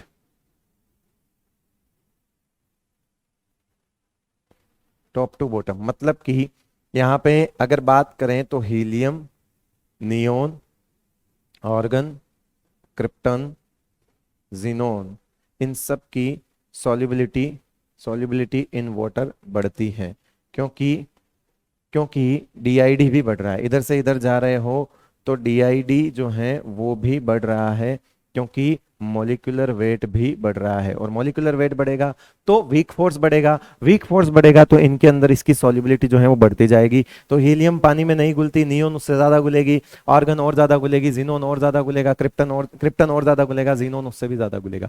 तो इनकी सॉल्युबिलिटी जो है, एक इंपॉर्टेंट पार्ट बच रहा था तो मैंने कहा बता देता हूँ, ऐसे सवाल आपको देखने को मिलेंगे कि पानी के अंदर सॉल्युबिलिटी किससे एक्सप्लेन होती है, तो DID से एक्सप्लेन होती है, डाइपोल इंड्यूस्ड डाइपोल से एक्सप्लेन होती है। और इनमें से कोई सा भी फोर्स हो, इनमें से ये जितने फोर्स दिख रहे हैं ये सब मॉलिक्यूलर वेट बढ़ने पर बढ़ेंगे, तो इसका मतलब है DID भी मॉलिक्यूलर वेट बढ़ने पर बढ़ेगा। तो molecular weight top to bottom बढ़ रहा है, इसलिए DID बढ़ेगा, और जब जब DID बढ़ेगा इनकी सॉल्युबिलिटी भी बढ़ती जाएगी टॉप टू बॉटम। क्लियर है बेटा? चलें आगे, चलिए। हाँ भाई, केमिकल बॉन्डिंग की थियरी खत्म है, ठीक है। आज से रिलेटेड कुछ सवाल कर लेते हैं, ज्यादा नहीं, एक दो सवाल कुछ ऐसे ही पड़े हुए हैं तो कर लेते हैं, है ना, इनको छोड़ने का कुछ नहीं है। 2-5 मिनट लगेंगे, है ना, अपन खत्म कर दें, फिर उसके बाद अपना जो चैप्टर है वो खत्म है। फिर शायद आपका अगले 2-3 लेक्चर आपके रिडॉक्स रिएक्शन के आएंगे, उसके बाद वापस से मेरा चालू हो जाएगा हाइड्रोजन एस ब्लॉक और पी ब्लॉक में। तो 2-3 लेक्चर्स आपके ऋतिक सर वापस ले लेंगे। The crystal lattice of ice is mostly formed by, अभी बताया था बेटा आइस का क्रिस्टल लैटिस किससे बना हुआ है, तो आइस के क्रिस्टल लैटिस में एक तो H बॉन्डिंग थी, H बॉन्डिंग तो थी सही, लेकिन नॉर्मल कोवेलेंट बॉन्ड भी तो थे बेटा, नॉर्मल कोवेलेंट बॉन्ड भी तो थे, नॉर्मल कोवेलेंट बॉन्ड भी थे, हाइड्रोजन ऑक्सीजन के बीच में नॉर्मल कोवेलेंट बॉन्ड भी थे। तो आप क्या बोलोगे, covalent as well as H bond, ये आंसर हो जाएगा। इंट्रा उसमें था नहीं, सिर्फ कोवेलेंट था नहीं, आयनिक का नाम था नहीं, तो आंसर हो जाएगा covalent as well as H bonding, answer हो जाएगा 4। चलो आगे आ जाओ। इंट्रामोलिकुलर H बॉन्ड, इंट्रा बेटा नाम पकड़ लेना, इंट्रा, इंट्रा क्या करता है, इंट्रा वोलेटिलिटी तो बढ़ाता है, गलत हो गया, क्योंकि वोलेटाइल नेचर इंट्रा से बढ़ता है, क्योंकि मॉलिक्यूल्स के बीच में लेस अट्रैक्शन है, मॉलिक्यूल्स दूर होते हैं तो वोलेटाइल नेचर बढ़ता है, तो ये तो गलत हो गया। इसकी जगह इंक्रीज होता तो सही हो जाता, तो ये गलत हो गया। इंक्रीजेस मेल्टिंग पॉइंट, गलत, क्योंकि इंट्रा है, इंटर वाले मॉलिक्यूल जो हैं वो आपस में अट्रैक्शन ज्यादा रखते हैं तो वो बढ़ाते हैं। इंक्रीजेस विस्कोसिटी, गलत हो गया, तो इसका मतलब है इनमें से कुछ भी नहीं है जो इंट्रा मॉलिक्यूलर करता है। हाँ, अगर यहां पे जो है इंटरमोलिकुलर होगा, अगर यहां पे इंटरमोलिकुलर होता तो आंसर ऑल ऑफ दीज होता और वो टिक हो जाता। ये इंट्रामोलिकुलर है, इसमें से इंट्रामोलिकुलर कुछ नहीं करता, इंट्रामोलिकुलर इनका उल्टा करेगा बेटा, increases volatility, yes, decreases melting point, yes, decreases viscosity, yes. तो आपको मैंने वो जो क्लासिफिकेशन बता रखा है इंटर इंट्रा का, उसके बेस पर ये सवाल इस तरह का बनता है बेटा। चलो, Which of the following hydrides has the lowest boiling point?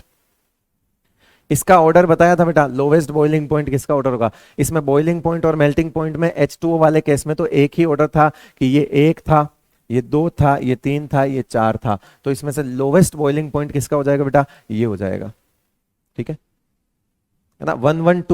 112 या 211, ये तो बेटा एक ही आ रहा था ना, तो इसमें H2O तो चाहे बॉइलिंग पॉइंट हो चाहे मेल्टिंग पॉइंट हो, इस ग्रुप में बॉइलिंग पॉइंट और मेल्टिंग पॉइंट का ऑर्डर यही रहेगा, सेम रहेगा, ठीक है भाई। तो ये 4 नंबर है, तो लोवेस्ट पूछा है तो 4 वाला हो जाएगा ऐसा। 112, 211 से आप सवाल कर सकते हो।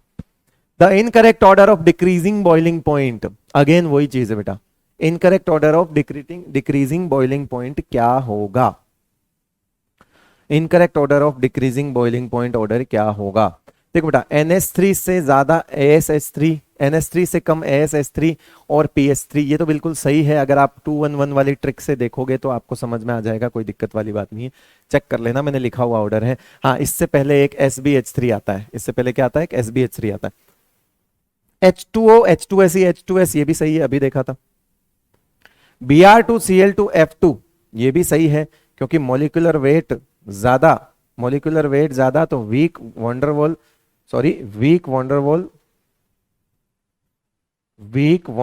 फोर्स ज्यादा, तो मेल्टिंग पॉइंट बॉइलिंग पॉइंट जो है वो ज्यादा होंगे, तो उसके अकॉर्डिंग ये वाला भी ठीक है। Br2 का मेल्टिंग पॉइंट बॉइलिंग पॉइंट ज्यादा इसलिए क्योंकि मॉलिक्यूलर वेट ज्यादा है।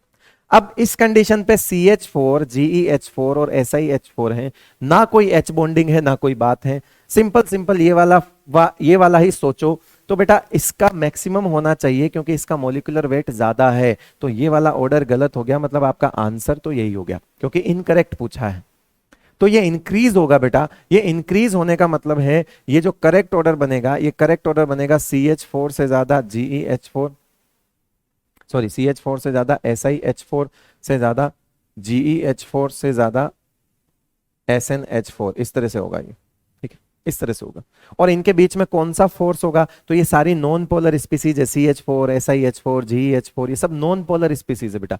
तो इनके बीच में फोर्स होगा LDF, लंदन डिस्पर्शन फोर्स लगेगा इनके बीच में, और वो टॉप टू बॉटम बढ़ता है क्योंकि मॉलिक्यूलर वेट बढ़ता है, ठीक है भाई।